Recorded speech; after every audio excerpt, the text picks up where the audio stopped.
Praise the Lord, praise the Lord, praise the Lord, praise the Lord, praise the Lord. Hallelujah. സ്തോത്രം. Hallelujah. ഇന്ന് നിങ്ങളെ ദൈവം അനുഗ്രഹിക്കാൻ പോവുകയാണ്. കഴിഞ്ഞ ആഴ്ച നമ്മൾ ചിന്തിച്ചു, മാന്യനായി ജീവിച്ച് ഉയരത്തിലെത്തി മാന്യനായി മരിക്കണമെങ്കിൽ നിങ്ങൾ ചെയ്യേണ്ട 30 കാര്യങ്ങൾ. ഇന്ന് ഞാൻ നിങ്ങളോട് സംസാരിക്കുവാൻ ആഗ്രഹിക്കുകയാണ്. യുവജനങ്ങളോടാണ് സംസാരിക്കുന്നത്, ബാക്കിയുള്ളവരും കേൾക്കണം. നിങ്ങളൊരു ആത്മീയനായി ജീവിച്ച് പിന്മാറിപ്പോകാതെ ഇരിക്കത്തക്കവണ്ണം ജീവിക്കണമെങ്കിൽ ചെയ്യേണ്ട 14 കാര്യങ്ങൾ വിശേഷപ്പെട്ട ഉപദേശം പറയുവാൻ പോവുകയാണ്. ജീസസ് ഫാമിലിയുടെ ഈ ആരാധനയിലേക്ക് എല്ലാവർക്കും സ്വാഗതം. ഇതാർക്കും സംബന്ധിക്കാവുന്ന ഒരു കാര്യമാണ്. കത്തോലിക്കർക്ക്, യാക്കോബക്കാർക്ക്, മർത്തോമക്കാർക്ക്, പെന്തിക്കോസുകാർക്ക്, ക്രിസ്ത്യാനികളല്ലാത്തവർക്ക് സകലർക്കും വരാം. യേശുവിൻ്റെ കുടുംബത്തിനകത്ത് ജാതിയില്ല, മതമില്ല, സഭയില്ല. ഹല്ലേലൂയ. സഭാ വ്യത്യാസമില്ല, ആർക്കും വരാം. ഞങ്ങളുടെ ലക്ഷ്യം എവിടെയെങ്കിലും ഒരു സഭ സ്ഥാപിക്കുകയല്ല. പിന്നെയോ ഞങ്ങളുടെ ശബ്ദം കേൾക്കുന്നവരെല്ലാവരും കർത്താവിനോട് കുറച്ചുകൂടെ അടുത്ത് വരണം, കർത്താവിൻ്റെ സ്വഭാവമുള്ളവരായിട്ട് മാറണം. The nature of Christ in you. അതാണ് ഞങ്ങളുടെ ലക്ഷ്യം. പലരും സഹായിക്കുന്നുണ്ട്, എല്ലാവർക്കും നന്ദി. ഞങ്ങൾ പൈസയുടെ ആവശ്യത്തെപ്പറ്റി പറയത്തില്ല, ആവശ്യമില്ലാഞ്ഞിട്ടല്ല.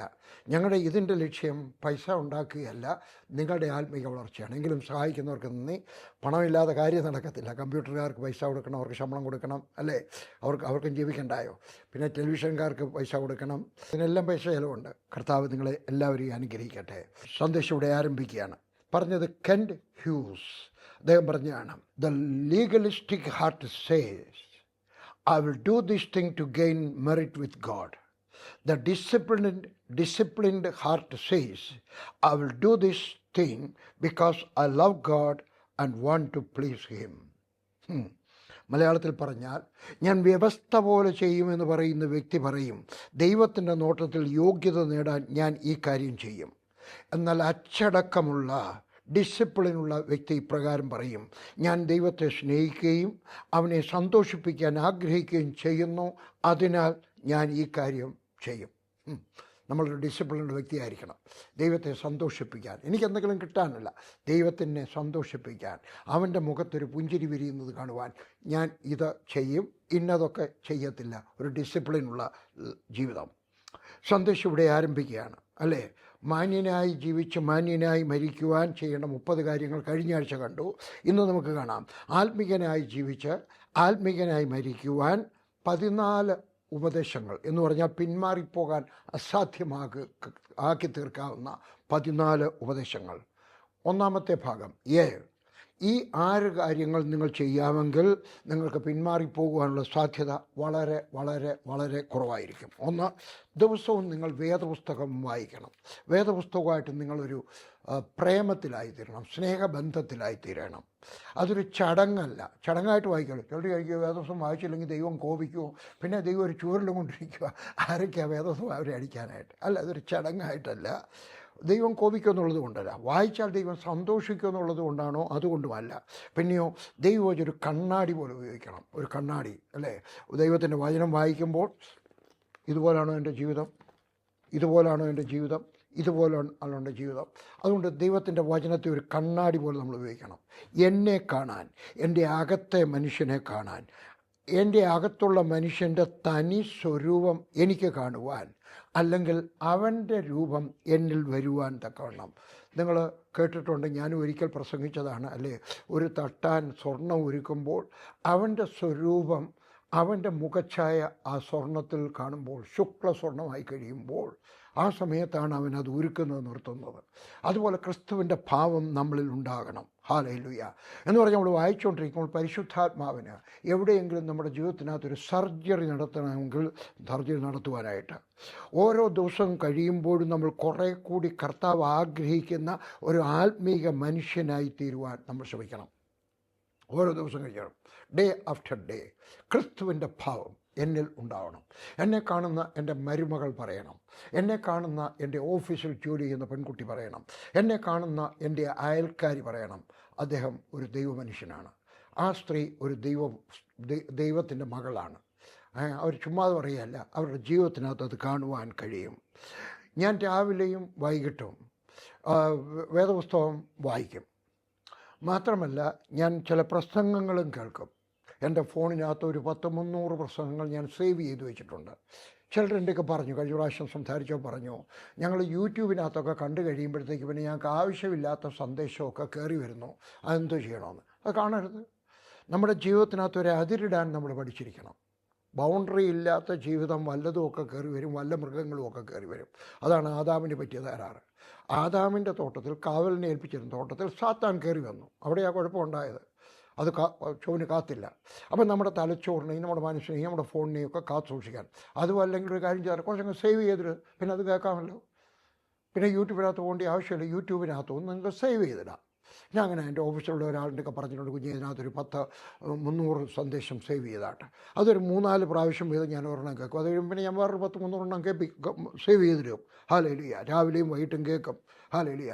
ഞാൻ ഉപവാസത്തോടെ ഇരുന്നും കുറച്ച് സന്ദേശം കേൾക്കും. ഉപവാസത്തോടെ ഇരിക്കുമ്പം യൂട്യൂബിനകത്ത് മാത്രമല്ല, എൻ്റെ വീട്ടിലോട്ട് കുറേ ദൈവദാസന്മാരെ വിളിച്ചിട്ട് 10 ദിവസം ഉപവാസം ഇരിക്കുമ്പോൾ ഒരു 15-20 പേരെ വിളിക്കും. 20 പേരെ വിളിക്കാമെങ്കിൽ കുറച്ച് രൂപ ചിലവുണ്ടല്ലേ. പക്ഷേ രൂപയേക്കാൾ വലുത് എൻ്റെ ആത്മീയ ജീവിതം വലുതാവുന്നതാണ്. എൻ്റെ ആത്മീയ ജീവിതം കുറച്ചുകൂടെ മെച്ചപ്പെടുന്നതാണ്. എൻ്റെ ആത്മീയ ജീവിതം കുറച്ച് ഉറപ്പുള്ളതായിത്തീരുന്നതാണ്. ഹല്ലേലൂയ. അതുകൊണ്ട് കർത്താവ് ആഗ്രഹിക്കുന്ന വിധത്തിൽ എത്തിച്ചേരുവാൻ ഞാൻ കേൾക്കുന്ന സന്ദേശങ്ങൾ 2 വിധത്തിലുള്ളതാണ്. ഒന്ന് വിശ്വാസം, 2 വിശുദ്ധി. രണ്ടും വലുതാവണം, രണ്ടും വളരണം. എനിക്ക് 2 കാലുണ്ട്. 2 കാലിനകത്ത് ലെഫ്റ്റ് റൈറ്റ് നടക്കുന്നത് പോലെ ഒന്ന് വിശ്വാസം, 2 വിശുദ്ധി. 2 വിശ്വാസം, വിശുദ്ധി. ഹല്ലേലൂയ.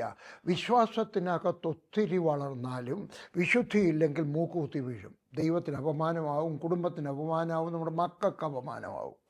നമ്മുടെ തലമുറകൾക്ക് പോലും പലവർക്ക് പോലും അല്ലേ, തലമുറകൾക്ക് പോലും. ഹല്ലേലൂയ. അങ്ങനെ സംഭവിക്കാതിരിക്കാൻ വിശ്വാസവും വിശുദ്ധിയും വർദ്ധിപ്പിച്ചുകൊണ്ടേയിരിക്കണം. നിൽക്കരുത്. വിശ്വാസം വളരുന്നത് പോലെ തന്നെ വിശുദ്ധിയും വളരണം. കഴിഞ്ഞ ദിവസങ്ങളിലൊക്കെ, കഴിഞ്ഞ വർഷത്തിൽ എനിക്ക് പ്രധാനപ്പെട്ട തീരുമാനങ്ങൾ എടുക്കാൻ സാധിച്ചു. കഴിഞ്ഞ വർഷം എനിക്ക് വയസ്സ് 84 ആയപ്പോൾ പുതിയ തീരുമാനങ്ങൾ എടുക്കുവാൻ സാധിച്ചു. ഹല്ലേലൂയ. ഈ വർഷത്തിലും കർത്താവ് എന്നെക്കുള്ള എന്തെങ്കിലും തകരാറ് കാണിച്ചു തന്നു കഴിഞ്ഞാൽ ഞാൻ വീണ്ടും പുതിയ വിശുദ്ധി നേടിയെടുക്കുവാൻ ആഗ്രഹിക്കുകയാണ്. ഹല്ലേലൂയ. തീരുമാനങ്ങൾ എടുക്കുവാൻ ആഗ്രഹിക്കുകയാണ്. രണ്ടാമത്തെ കാര്യം, ഒന്ന് എല്ലാ ദിവസവും വേദപുസ്തകം വായിക്കുക. 2 ഈ വരലാണ്. രണ്ടാമത്തെ കാര്യം, എല്ലാ ദിവസവും പ്രാർത്ഥിക്കണം. പ്രാർത്ഥനയെന്ന് പറയുന്ന ഒരു കമ്മ്യൂണിക്കേഷൻ, ഒരു സംഭാഷണമാണ്. ഒന്ന് ദൈവത്തോട് സംസാരിക്കുന്നു, ദൈവത്തിൽ നിന്നും നമ്മൾ കേൾക്കുന്നു. ദൈവത്തിനൊക്കെ സംബന്ധിച്ച് ഒരു ഷോപ്പിംഗ് ലിസ്റ്റ് കൊടുക്കുകയല്ല. പലരുടെയും പ്രാർത്ഥന, കർത്താവ് എൻ്റെ മൂത്ത മോക്ക് വിസ കിട്ടണമേ, കർത്താവ് എൻ്റെ രണ്ടാമത്തെ മോന് കർത്താവ് എഞ്ചിനീയർ അഡ്മിഷൻ കിട്ടണമേ, ഇങ്ങനെ ഇല്ല. അത് ആവശ്യങ്ങൾ പറയണം അല്ലേ. കർത്താവ് വന്ന മോഡൽ പ്രാർത്ഥന, കർത്താവിൻ്റെ പ്രാർത്ഥന. ചിലപ്പോൾ നമ്മൾ കർത്താവിൻ്റെ പ്രാർത്ഥന പ്രാർത്ഥിക്കാം, തെറ്റ്. കർത്താവിൻ്റെ പ്രാർത്ഥന അല്ല. കർത്താവിൻ്റെ പ്രാർത്ഥന യോഹന്നാൻ 15, 16, 17 ഒക്കെയാണ്. അല്ലെങ്കിൽ കർത്താവ് ശിഷ്യന്മാർക്ക് കൊടുത്ത ശിഷ്യന്മാരുടെ പ്രാർത്ഥനയാണ്, സ്വർഗസ്ഥനായ ഞങ്ങളുടെ പിതാവേ. ആകാശത്തുള്ള ബാബല്ല. അങ്ങനെ ആരെങ്കിലും പറഞ്ഞാൽ ശരിയല്ല. പക്ഷേ ആകാശത്തിൽ ഒത്തിരി പേരുണ്ട് അല്ലേ. ആകാശത്തിലെ പ്രഭു ഒക്കെ വേറെയുണ്ട് അല്ല. സ്വർഗസ്ഥനായ ഞങ്ങളുടെ പിതാവേ. അതിനകത്ത് പറഞ്ഞോണ്ട് ഞങ്ങൾക്ക് ആവശ്യമുള്ള ആഹാരം തരണമേ. അപ്പം നമ്മുടെ ആവശ്യം പറഞ്ഞുകൊണ്ട് കുഴപ്പമില്ല. ആഹാരം എന്ന് പറഞ്ഞാൽ വെറും ചോറ് തരണമെന്ന് മാത്രമല്ല, പിന്നെയോ എൻ്റെ മക്കൾക്കുള്ള ഫീസ് തരണം, എനിക്ക് എൻ്റെ ഉടുപ്പ് കീറി എനിക്ക് വേറൊരു ഉടുപ്പ് തരണം, പിന്നെ എൻ്റെ ആശുപത്രി പോകാനായിട്ട് കുറച്ച് രൂപ വേണം. എന്തൊക്കെ വേണമോ അതെല്ലാം പറയാം. പക്ഷേ ഷോപ്പിംഗ് ലിസ്റ്റ് കൊടുക്കുന്നത് മാത്രമല്ല, നമുക്ക് ദൈവത്തോട് പറയാനുള്ള കാര്യങ്ങളൊക്കെ പറയണം. അങ്ങോട്ട് പറയാനുള്ളത് ഇങ്ങോട്ട് പറയണം. അവനെ സ്തുതിക്കണം. നല്ലൊരു ഇതാണ്. അപ്പോൾ കർത്താവിൻ്റെ പ്രാർത്ഥന, ശിഷ്യന്മാരെ പഠിപ്പിച്ച പ്രാർത്ഥന. ഹല്ലേലൂയ. എന്നിട്ട് നമ്മുടെ തീരുമാനം പറയണം. എന്തൊക്കെയാണ് തീരുമാനം? കർത്താവേ, ഇന്ന് മുതൽ ഞാൻ കുറച്ചുകൂടെ വേദപുസ്തകം വായിക്കും. എല്ലാ ദിവസവും ഒരെണ്ണമല്ല പറഞ്ഞ്, എന്തെങ്കിലും എടുക്കുന്ന പുതിയ തീരുമാനങ്ങൾ പറയണം. കർത്താവേ, ഞാൻ ഇന്ന് ആശുപത്രി വരെ പോയിട്ട് കുറച്ച് ടാക്റ്റ് കൊടുക്കാൻ ആഗ്രഹിക്കുന്നു. കർത്താവ് ആശുപത്രിയിൽ പോയിട്ട് ആർക്കെങ്കിലും എന്തെങ്കിലും ആശുപത്രി പോയിട്ട് ജനറൽ ആശുപത്രി, പ്രത്യേകിച്ച് സർക്കാർ ആശുപത്രി ചെല്ലാമെങ്കിൽ ദരിദ്രരായിട്ടുള്ള പലരും കാണാം. അവർക്ക് ചോദിച്ചിട്ട് എന്തെങ്കിലും ആവശ്യമുണ്ടോ അല്ലേ. പഴയ കാലത്തൊക്കെ ആണെങ്കിൽ, എൻ്റെ കൊച്ചുനാളിലൊക്കെ ആണെങ്കിൽ, ആശുപത്രി കിടക്കുന്ന പലർക്കും വീട്ടിലേക്ക് എഴുത്തെഴുതാൻ ആളില്ല. ഒരെഴുത്തെഴുതി പോസ്റ്റ് ചെയ്യാനായിട്ട് 2 ഇൻലൻറ്റും വാങ്ങിച്ചോട്ട് പോയാൽ കാര്യം നടക്കും. ഇന്നത്തെ അതിൻ്റെ ആവശ്യമൊന്നും, ഇന്നെല്ലാം ഫോണിനകത്താണ് അല്ലേ. ചിലപ്പോൾ നമ്മുടെ ഒരു ഫോൺ കൊടുക്കാനൊക്കെ, ആരെങ്കിലും ഒന്ന് വിളിക്കാനോ വല്ലതും ഉണ്ടോ, ഞാൻ ഫോൺ ഉണ്ടോ, എന്തെങ്കിലും എൻ്റെ പുറമൊന്ന് തടവി തരണമോ, എന്തെങ്കിലും തോർത്തില്ലെന്ന് പറഞ്ഞവർക്ക് തോർത്ത് വാങ്ങിച്ചു കൊടുക്കുവാൻ, ഏതെങ്കിലുമൊക്കെ ചെയ്യുവാനായിട്ട് അല്ലേ നമ്മുടെ തീരുമാനം. കർത്താവ്, ഞാൻ ആശുപത്രി വരെ പോകും, ആവശ്യമുള്ള ചിലരെ ഒന്ന് കാണിച്ചു തരണം. നമ്മൾ പ്രാർത്ഥിക്കുന്ന ദൈവം കാണിച്ചു തരും. ഹല്ലേലൂയ. നമ്മുടെ ആവശ്യങ്ങൾ, അവൻ്റെ വാഗ്ദത്തങ്ങൾ, അവൻ്റെ പ്രോമിസുകൾ ഉദ്ധരിച്ചിട്ട് പറയണം. എന്ന് പറഞ്ഞാൽ എൻ്റെ കാലിന് വേദനയാണ്. അപ്പോൾ കാലിന് ആരോഗ്യം കിട്ടുന്ന വാക്യങ്ങളുണ്ടെങ്കിൽ പറയണം. ഒന്നും അല്ലെങ്കിൽ മൊത്തം ആരോഗ്യം കിട്ടുന്നെങ്കിലും പറയണം. എൻ്റെ പേഴ്സിനകത്ത് പൈസ തീർന്നു പോയി, എനിക്ക് പൈസ തരുമെന്ന് പറയുന്ന വാക്യങ്ങൾ കണ്ടുപിടിക്കണം. മക്കളില്ലാത്തവർക്ക് മക്കളെ കിട്ടുമെന്ന് പറയും. അപ്പോൾ ജനറലായിട്ട് പറയുന്ന ചില കാര്യങ്ങളുണ്ട്. അത് കൂടാതെ തന്നെ കർത്താവെ വ്യക്തമെടുത്ത് പറയാനൊക്കെ ഒന്നും. എനിക്ക് ബുദ്ധി വേണം, എനിക്ക് പരീക്ഷ പാസ്സാവണം, എൻ്റെ കുഞ്ഞിന് കൊടുക്കാൻ ഫീസില്ല, ആവശ്യങ്ങൾ, അതിനുള്ള വാക്യങ്ങളുണ്ടെങ്കിൽ കണ്ടുപിടിക്കണം. ഹല്ലേലൂയ. ഞങ്ങൾ 2-3 പുസ്തകങ്ങൾ പ്രസിദ്ധീകരിച്ചിട്ടുണ്ട്. ഒരു വിദ്യാർത്ഥിയുടെ ഏറ്റുപറച്ചിൽ വിദ്യാർത്ഥികൾക്കുള്ള കുറച്ച് വാഗ്ദത്തങ്ങളാണ്. ഒരു രോഗിയുടെ ഏറ്റുപറച്ചിൽ ഒരു രോഗിയുടെ വാഗ്ദത്തങ്ങളാണ്. 3 അതുപോലെ തന്നെ ഇതാണ് എൻ്റെ ഏറ്റുപറച്ചിൽ, ലിലി എഴുതിയിരിക്കുന്ന ഒരമ്മയുടെ ഏറ്റുപറച്ചിൽ. ഈ പുസ്തകത്തിനകത്തൊക്കെ നിങ്ങൾക്ക് ഉദ്ധരിക്കാൻ കൊള്ളാവുന്ന വാഗ്ദത്തങ്ങളെപ്പറ്റി പറയുന്നുണ്ട്. നിങ്ങൾ ശ്രദ്ധിച്ച് വായിക്കുന്നത് നല്ലതാണ്, എന്നിട്ട് പറയണം. അപ്പോൾ രണ്ടാമത്തെ കാര്യം, എല്ലാ ദിവസവും പ്രാർത്ഥിക്കണം. ഓരോരുത്തരും പ്രാർത്ഥിക്കണം. കുടുംബ പ്രാർത്ഥനയിൽ പ്രാർത്ഥിക്കണം, വ്യക്തിപരമായിട്ടും പ്രാർത്ഥിക്കണം. 3 പാപത്തിൽ 1 ഇങ്ങനെ പറഞ്ഞു പോവുകയാണ് അല്ലേ. 1 എല്ലാ ദിവസവും വേദസ്വം വായിക്കണം. 2 എല്ലാ ദിവസവും പ്രാർത്ഥിക്കണം. 3 ഏറ്റവും നീളമുള്ള വിരൽ, പാപത്തിൽ നിന്നും പാപകാരണത്തിൽ നിന്നും അകന്നിരിക്കണം, നശിക്കണം. ഞാൻ എല്ലാ ദിവസവും പ്രാർത്ഥിക്കുന്ന പ്രാർത്ഥനയാണ്, കർത്താവ് എന്നെ പാപത്തിൽ നിന്നും പാപകാരണത്തിൽ നിന്നും രക്ഷിക്കണമേ. ചില വാക്യങ്ങൾ വായിക്കുമ്പോൾ അതിനകത്ത് നിങ്ങൾക്ക് പാപം കാണാം, പാപകാരണവും കാണാം, രണ്ടും കൂടെ. വെളിപ്പാട് പുസ്തകം 22:15 നായ്ക്കളും എന്ന് പറഞ്ഞാൽ പിന്മാറിപ്പോകുന്നു, ഛർദ്ദിച്ചും വെച്ച് വീണ്ടും കഴിക്കുന്ന. ഞങ്ങളുടെ വീട്ടിൽ പട്ടിയുണ്ടായിരുന്നു.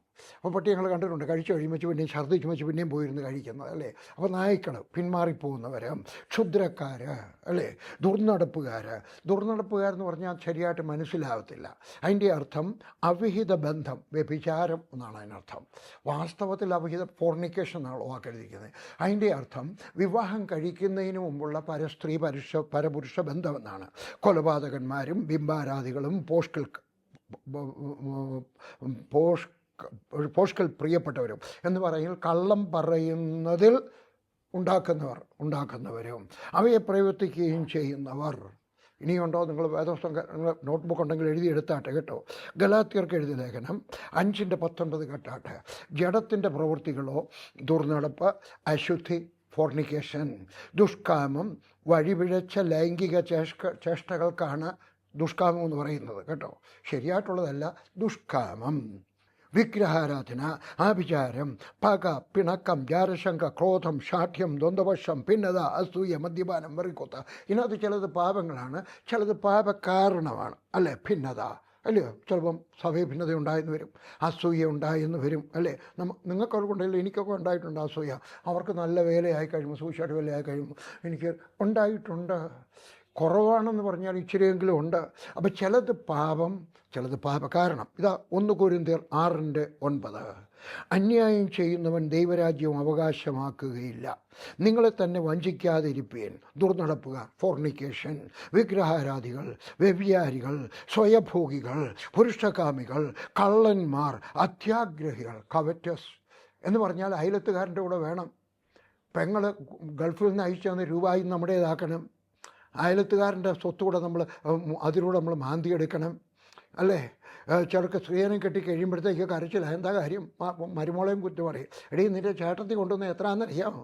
അവൾ കൊണ്ടുവന്നത് 40 ലക്ഷമാണ്, നീ കൊണ്ടുവന്നത് 25 ഉള്ളൂ അല്ലേ. അവരുടെ കഴിവനുസരിച്ച് പറയാനുണ്ടെങ്കിൽ പിന്നെ ഇതിൻ്റെ കല്യാണം കഴിപ്പിച്ചത് നേരത്തെ പറഞ്ഞിട്ടല്ലേ. നമ്മുടെ കേരളത്തിലെ ക്രിസ്ത്യാനികളുടെ അപ്പച്ചന്മാരുടെ പിതാക്കന്മാരുണ്ടാക്കി വെച്ചിരിക്കുന്നത് വളരെ നല്ലതാണ്.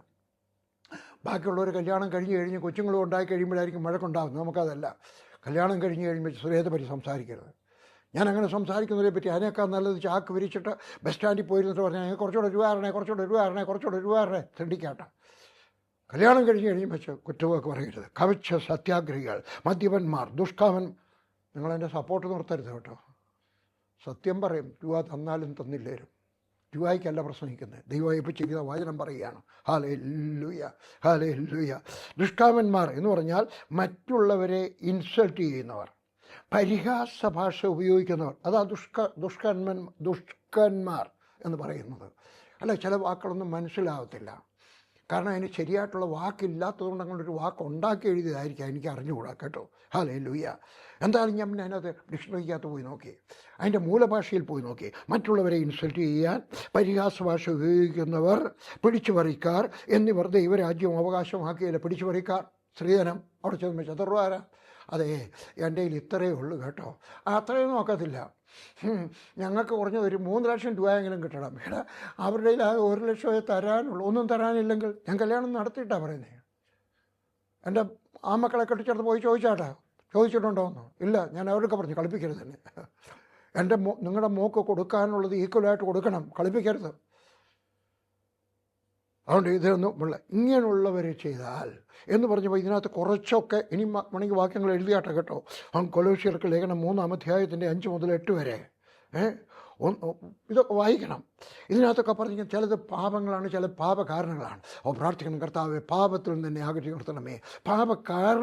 കാരണം ഈ പാപത്തിൻ്റെ കാരണം നാളെ ഇത് പ്രസവിച്ച പാപമായിട്ട് മാറും. അസൂയുണ്ടെങ്കിൽ അവർക്ക് ദോഷമായിട്ട് പ്രാർത്ഥിക്കാനിടയായിത്തീരും. ഹല്ലേലൂയ. അതുകൊണ്ട് പക, പിണക്കം, കോപം, അസൂയ ഇതൊക്കെ പാപകാരണങ്ങളാണ്. അപ്പോൾ നമ്മൾ പ്രാർത്ഥിക്കണം, കർത്താവേ എന്നെ പാപത്തിൽ നിന്നും, ഹല്ലേലൂയ, വേദപുസ്തകം വായിക്കുക, പ്രാർത്ഥിക്കുക, കാരണത്തിൽ നിന്ന് വകന്നു നിൽക്കട്ടെ. 4, വിശുദ്ധന്മാരുമായുള്ള കൂട്ടായ്മ. 5-ാമത്തെ വിരൽ, വിശുദ്ധന്മാരുമായുള്ള കൂട്ടായ്മ എന്ന് പറഞ്ഞാൽ നിങ്ങളൊരു സഭയിലെ അംഗമായിരിക്കണം. നിങ്ങൾക്കൊരു മെമ്പർഷിപ്പ് ഉണ്ടായിരിക്കണം. അവിടുത്തെ ആരാധന മുടക്കരുത്, ഞായറാഴ്ച ആരാധന മുടക്കരുത്. അടുത്ത സഭയിൽ ഒരു പ്രധാനപ്പെട്ട വ്യക്തി വന്ന് പ്രസംഗിച്ചാലും നിങ്ങളുടെ സഭയിലെ ഇടയ്ക്കുള്ള പ്രാർത്ഥന മുടക്കി വെച്ച് വേണമെങ്കിൽ പോകാം. പക്ഷേ ഞായറാഴ്ച ആരാധന നിങ്ങളുടെ സഭയിലായിരിക്കണം. ഹല്ലേലൂയ. ഇനിയും പറയുന്ന കേട്ടാണ്, നിങ്ങളുടെ സഭയിലെ ആരാധന നിങ്ങൾക്ക് മതിയാകുന്നില്ലെങ്കിൽ, നിങ്ങളുടെ സഭയിലെ വചനശുശ്രൂഷ നിങ്ങളെ വളർത്തുന്നില്ലെങ്കിൽ, ഒന്നുകിൽ ആ സഭ മാറിപ്പോകണം, അല്ലെങ്കിൽ ആ സഭയിലെ ആരാധന കൂടാതെ ഏതെങ്കിലും ഒരു പ്രെയർ ഗ്രൂപ്പിൽ പോയി സംബന്ധിക്കണം. എബ്രായർക്ക് ലേഖനം 10-ാം അധ്യായത്തിൻ്റെ 25-ാമത്തെ വാക്യം ഞാൻ വായിക്കട്ടെ. മലയാളത്തിനകത്ത് 24-ാമത്തെ വാക്യമാണ്. ചിലർ ചെയ്യുന്നത് പോലെ നമ്മുടെ സഭായോഗങ്ങളെ ഉപേക്ഷിക്കാതെ തമ്മിൽ പ്രബോധിപ്പിച്ചുകൊണ്ട്. സഭായോഗം ഉപേക്ഷിക്കരുത്. ഞായറാഴ്ച പിക്നിക്കിന് പോകാനുള്ള ദിവസമല്ല. ഞായറാഴ്ച വീട്ടിൽ നിന്ന് ടെലിവിഷനകത്ത് ടെന്നീസ് കളി കാണുന്നതിനുള്ള, ഇവിടെ ക്രിക്കറ്റ് കളിയാണല്ലോ, അത് കാണുന്നതിനുള്ള ദിവസമല്ല. ആരാധന മുടക്കരുത്. നിങ്ങളുടെ സഭയിൽ പോകുന്ന ഒന്നുകിൽ നിങ്ങളുടെ സഭ ഇഷ്ടപ്പെടുന്നില്ലയോ, നിങ്ങളെ ആത്മീകമായിട്ട് വളർത്തുന്ന അവിടുത്തെ പാസ്റ്റർ എടുക്കാൻ സംസാരിക്കണം, പട്ടക്കാരൻ്റെ സംസാരിക്കണം. നോക്കിയാൽ ഇവിടെ വന്നിട്ടൊന്നും കിട്ടുന്നില്ല. ഞങ്ങൾ ചുമ്മാ ഇങ്ങനെ ഇവിടെ എഴുതിയിരിക്കുന്ന ഒരു പുസ്തകത്തിൽ വായിക്കണം, ഞങ്ങളെ ആത്മീകമായിട്ട് വളർത്തണം, ഉപദേശം തരണം, ദൈവത്തെ പ്രസാദിപ്പിക്കുന്ന എങ്ങനെയാണെന്ന്. ചില സഭകളിൽ ജീവിക്കുന്നതിനെ പറ്റിയേ പറയുന്നുള്ളൂ. ചിലയിടത്ത് ആത്മീയമായിട്ടുള്ളത് രണ്ടും കൂടെ മിക്സ് ചെയ്ത് പറയാൻ പഠിക്കണം. അതല്ലെങ്കിൽ നിങ്ങൾ ഒന്നുകിൽ സഭ മാറണം, നിങ്ങൾ പണം കരുതണ്ടെങ്കിൽ, ഞാൻ സത്യമായിട്ട് പറയുകയാണ്. അല്ലെങ്കിൽ നിങ്ങൾ വേറൊരു നല്ലൊരു പ്രെയർ ഗ്രൂപ്പിൽ പോകണം. ബില്ലി ഗ്രാമിൻ്റെ ഒരു ക്രൂസൈഡ് കഴിഞ്ഞപ്പോൾ ഒരാൾ ചെന്ന് പറഞ്ഞു, ഞാൻ ഇന്ന് രക്ഷിക്കപ്പെട്ടു, താങ്കൾ പറഞ്ഞപ്പോൾ ഞാൻ യേശുവിനെ രക്ഷിതാവായി സ്വീകരിച്ചു, ഞാൻ ഏത് സഭയിൽ പോകണം? അദ്ദേഹം പറഞ്ഞു, അതല്ല പ്രശ്നം. സഭയെന്ന് പറയുന്ന ഒരു കൂട്ടായ്മയാണ്, അതൊരു ഫെലോഷിപ്പ് മാത്രമാണ്. പക്ഷേ അതല്ല, നിങ്ങൾ വേദപുസ്തകം പഠിപ്പിക്കുന്ന ഒരു കൂട്ടായ്മയിൽ പോകണം, ഒരു പ്രെയർ ഗ്രൂപ്പിൽ പോകണം. അത് നിങ്ങളുടെ സഭയിൽ കിട്ടുന്നെങ്കിൽ സ്തോത്രം, ഇല്ലെങ്കിൽ അങ്ങനെയുള്ള ഒരു കൂട്ടായ്മ കണ്ടുപിടിച്ചിട്ട് അവിടെ പോകണം. എന്താണ് നിങ്ങളുടെ ലക്ഷ്യം? സത്യത്തിലും ആത്മാവിലും ആരാധിക്കണം, വചനം പഠിക്കണം, ആത്മാവിൽ വളരണം. 4-ാമത്തെ കാര്യം, ഹല്ലേലൂയ. 5-ാമത്തെ കാര്യം, ആരോടെങ്കിലും സുവിശേഷം പറയണം. കൊച്ചു കാര്യമാണെന്ന് തോന്നാം, അല്ല, കൊച്ചു കാര്യമല്ല, വലിയ കാര്യമാണ്. ആരോടെങ്കിലും സുവിശേഷം പറയണം. നിങ്ങൾ വളരണമെങ്കിൽ, നിങ്ങൾ ആത്മീകമായിട്ട് നിലനിൽക്കണമെങ്കിൽ, നിങ്ങളുടെ ആത്മീക മനുഷ്യൻ ഉയർന്നു നിൽക്കണമെങ്കിൽ നിങ്ങൾ ആരോടെങ്കിലും സുവിശേഷം പറയണം. എന്നും പറയണം, അവസരം ഉള്ളപ്പോൾ പറയണം, അവസരം ഉണ്ടാക്കി പറയണം. അപ്പോസ്തല പ്രവൃത്തി 8-ാം അധ്യായത്തിൻ്റെ 4-ാമത്തെ വാക്യത്തിൽ പറയാണ്, അവിടെ പീഡനം ഉണ്ടായപ്പോൾ 8-ാം അധ്യായം, അവിടുന്ന് സഭയിലുള്ളവരെല്ലാവരും ചിതറിപ്പോയി. 4-ാമത്തെ വാക്യത്തിൽ ചിതറിപ്പോയവർ സുവിശേഷം പ്രസംഗിച്ചു. നിങ്ങൾ എവിടെയാണെങ്കിൽ, ബോംബെയിലായിരിക്കാം, ഭോപ്പാലിലായിരിക്കാം, ദുബായിലായിരിക്കാം, അവസരം ഉള്ളപ്പോൾ പറയണം, അവസരം ഉണ്ടാക്കി പറയണം, അതിനുള്ള അവസരത്തിന് വേണ്ടി പ്രാർത്ഥിക്കണം. അവിടുത്തെ ചെന്ന് ആടരുത്. ഞാൻ പരീക്ഷ പറഞ്ഞെന്നും പറഞ്ഞുകൊണ്ട് അല്ലേ, പറയാൻ പാടില്ലാത്തടത്ത്, നിയമം അനുവദിക്കാത്തടത്ത് എന്ന് പറഞ്ഞു കഴിയുമ്പോൾ അവസാനം ഡീപ്പോർട്ട് ചെയ്യാനോ ജയിലിൽ പോകാനോ ആയിട്ടുള്ളവരുണ്ട്. പക്ഷേ നിങ്ങൾ പ്രാർത്ഥിക്കാമെങ്കിൽ, കാര്യമായിട്ട് പ്രാർത്ഥിക്കാമെങ്കിൽ തീർച്ചയായിട്ടും ദൈവം അവസരം തരും. അബദ്ധം കാണിക്കാതെ. എനിക്കറിയാവുന്ന ഒരാൾ അവിടെ ഗൾഫ് രാജ്യത്ത് ജോലി ചെയ്യാണ്.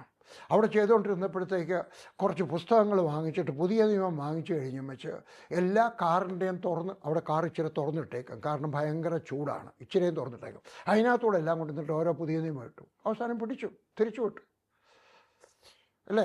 പക്ഷെ പ്രാർത്ഥിക്കാമെങ്കിൽ, കർത്താവേ എനിക്ക് ആരോടെങ്കിലും ഒന്ന് യേശുവിനെ പറ്റി പറയണമല്ലോ.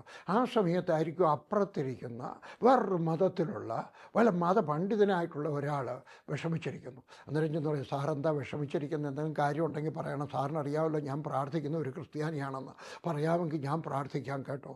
ആൾ പ്രാർത്ഥിക്കാൻ പറഞ്ഞെന്ന് വരും, ചിലപ്പം വീട്ടിലോട്ട് വിളിക്കുമെന്ന് വരും പ്രാർത്ഥിക്കാമെന്നും പറഞ്ഞുകൊണ്ട്. ഞാനൊരിക്കൽ ഒരു സുൽത്താൻ്റെ ഒരു സ്ഥലത്ത് മീറ്റിങ്ങിന് പോയതാണ്.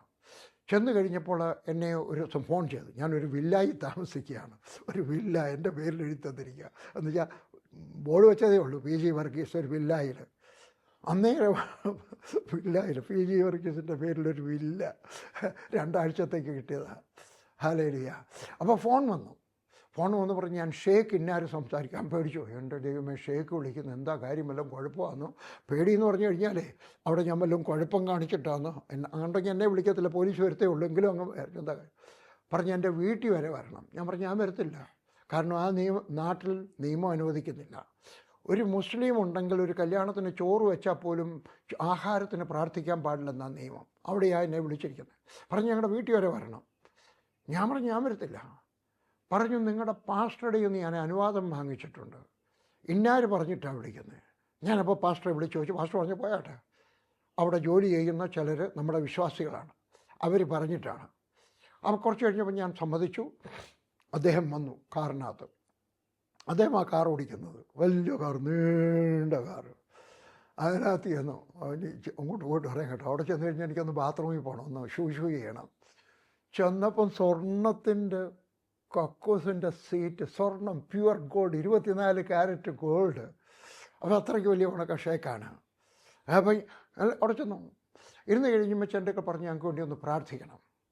ഞങ്ങളിവിടെ ജോലി ചെയ്യുന്ന ചിലരുണ്ട്, അതിനകത്ത് അവർ പറഞ്ഞു, ഒരു സ്ത്രീയാണ് പറഞ്ഞത്, ഡൽഹിക്കാരിയാണ്, അവരാണ് പറഞ്ഞു നീ പ്രാർത്ഥിച്ചാൽ കാര്യങ്ങളൊക്കെ സാധിക്കും, എനിക്ക് വേണ്ടി ഒന്ന് പ്രാർത്ഥിക്കണം, എനിക്ക് പണത്തിന് യാതൊരു കുറവില്ല. പറഞ്ഞില്ലയോ, കക്കൂസിൻ്റെ സീറ്റ് പോലും സ്വർണ്ണമാണ്.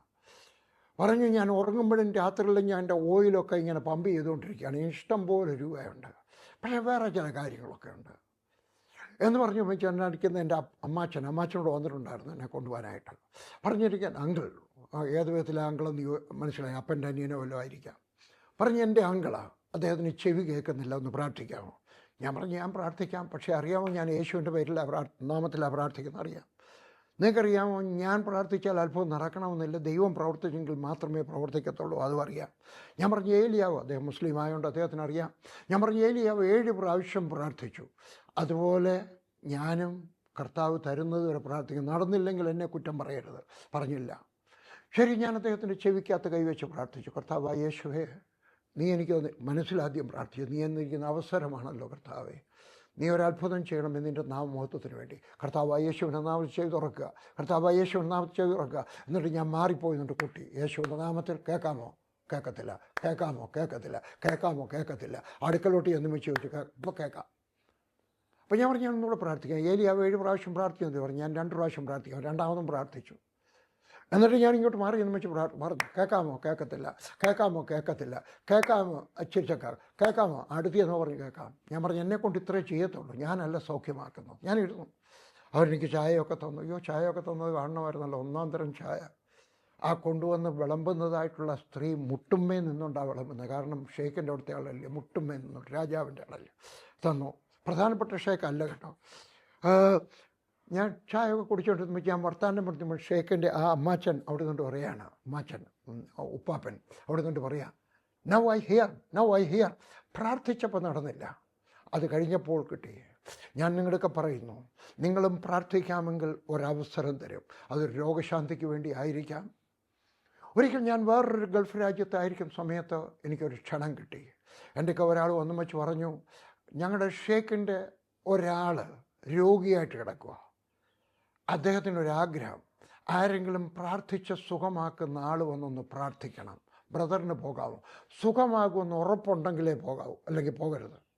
ഞാൻ പറഞ്ഞു എനിക്ക് ഉറപ്പില്ല, എനിക്ക് ഉറപ്പ് ദൈവം പറഞ്ഞെങ്കിലേ ഒക്കത്തുള്ളൂ. ഞാൻ പോയില്ല. എന്താ കാര്യം? എനിക്ക് വിശ്വാസമില്ലാഞ്ഞിട്ടല്ല, സുഖമാകുമെന്ന് എനിക്ക് ഉറപ്പില്ലാത്തത്. പക്ഷേ നിങ്ങൾ പ്രാർത്ഥിച്ചുകൊണ്ടിരിക്കുക. കാരണം ആ മനുഷ്യൻ അന്വേഷിക്കുകയായിരുന്നു. നിങ്ങളും പ്രാർത്ഥിക്കണം, കർത്താവേ എനിക്കുള്ള അവസരം തരണമേ കർത്താവേ, അവസരം ഉണ്ടാക്കി തരണമേ കർത്താവേ. ഹല്ലേലൂയ. നിങ്ങൾ പോകുന്ന സമയത്ത് നിങ്ങളുടെ കയ്യിൽ കുറച്ച് ടൂൾസ് എന്തെങ്കിലും ഉണ്ടായിരിക്കണം. എന്ന് പറഞ്ഞാൽ ഒരു പുസ്തകമോ ഒരു പുതിയ നിയമം എന്തെങ്കിലും കയ്യിലുണ്ടായിരിക്കണം അവർക്ക് കൊടുക്കാൻ. ഒക്കുമെങ്കിൽ നിങ്ങളുടെ ഫോൺ നമ്പറോട് എഴുതി കൊടുക്കത്തക്കണം എന്തെങ്കിലും ഒരു ടൂൾസ്, ഒരു പുസ്തകം, ഒരു പുതിയ നിയമം, എന്തെങ്കിലും നിങ്ങൾ ആശുപത്രിയിൽ പോകുന്ന സമയത്ത് അല്ലെങ്കിൽ വേറെടുത്ത് പോകുന്ന സമയത്ത് നിങ്ങളുടെ കയ്യിൽ ഉണ്ടായിരിക്കണം, ഏതെങ്കിലും ഉണ്ടായിരിക്കണം കേട്ടോ. വെറുതെ കൈയോടെ പോകരുത്. അപ്പോസ്തലപ്രവൃത്തി 8-ാം അധ്യായത്തിൻ്റെ 4-ാമത്തെ അവിടെ ഈ ടൂൾസ് ഒന്നും ഇല്ലായിരുന്നു. പക്ഷേ എങ്കിലും അന്നത്തെ കാലത്ത് ടൂൾസ് ഇല്ല. ടൂൾസ് എന്ന് പറഞ്ഞാൽ ഈ പുസ്തകങ്ങൾ, ഇങ്ങനെയുള്ള സാധനങ്ങളൊക്കെ. പക്ഷേ അവർ പ്രാർത്ഥിച്ചു. അവർ പോയിടത്തെല്ലാം യേശുവിനെ പറ്റി പറയും. നിങ്ങൾ യേശുവിനെ പറ്റി പറയണം. 6-ാമത്തെ കാര്യം, നിങ്ങൾ ദശാംശം കൊടുക്കണം, കണക്ക് നോക്കി കൊടുക്കണം. നിങ്ങൾ ചോദിച്ചേക്കാം, ഇത് ആത്മീക വർധനവിനുള്ള കാര്യമാണോ പറഞ്ഞത്? ആണോ? എന്താ കാര്യം? നിങ്ങളുടെ കയ്യിൽ ആവശ്യത്തിനുള്ള പണമില്ല എങ്കിൽ നിങ്ങൾ ആത്മീകമായിട്ട് വളരുമോ?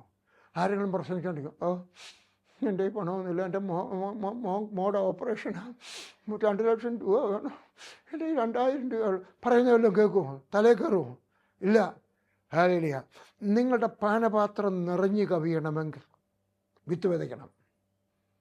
വിത്ത് വിതച്ചെങ്കിലും നിങ്ങളുടെ ദശാംശം എന്ന് പറഞ്ഞാൽ നിങ്ങളുടെ വിത്താണ്.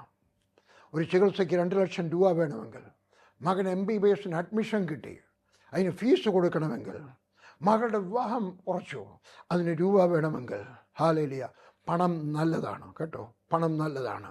പണത്തോടുള്ള സ്നേഹമാണ് മോശം. 1 തിമോത്തിയോസ് 6:10 ഞങ്ങൾ ഇന്ന് വായിച്ചത് അതായിരുന്നു. ഇന്ന് രാവിലെ ഞങ്ങളുടെ കുടുംബ പ്രാർത്ഥന രാവിലെ ഇന്നലെ വൈകിട്ട് വായിച്ചത്. പണമല്ല മോശം, പണം നല്ലതാണ്. പണം എത്രയും കൂടുതലുണ്ടോ അത്രയും നല്ലതാണ്. ഒരു ദൈവദാസൻ്റെ ഫോൺ എനിക്ക് വന്നു, സന്ദേശം വന്നു. ഞാൻ അദ്ദേഹത്തിൻ്റെ വീട്ടിൽ പോയിട്ടുണ്ട്, എനിക്ക് അദ്ദേഹത്തെ അറിയാം. അദ്ദേഹത്തിൻ്റെ വീട്ടിനകത്ത് തന്നെ ഒരു മുറിക്കകത്ത് തന്നെ ആരാധന.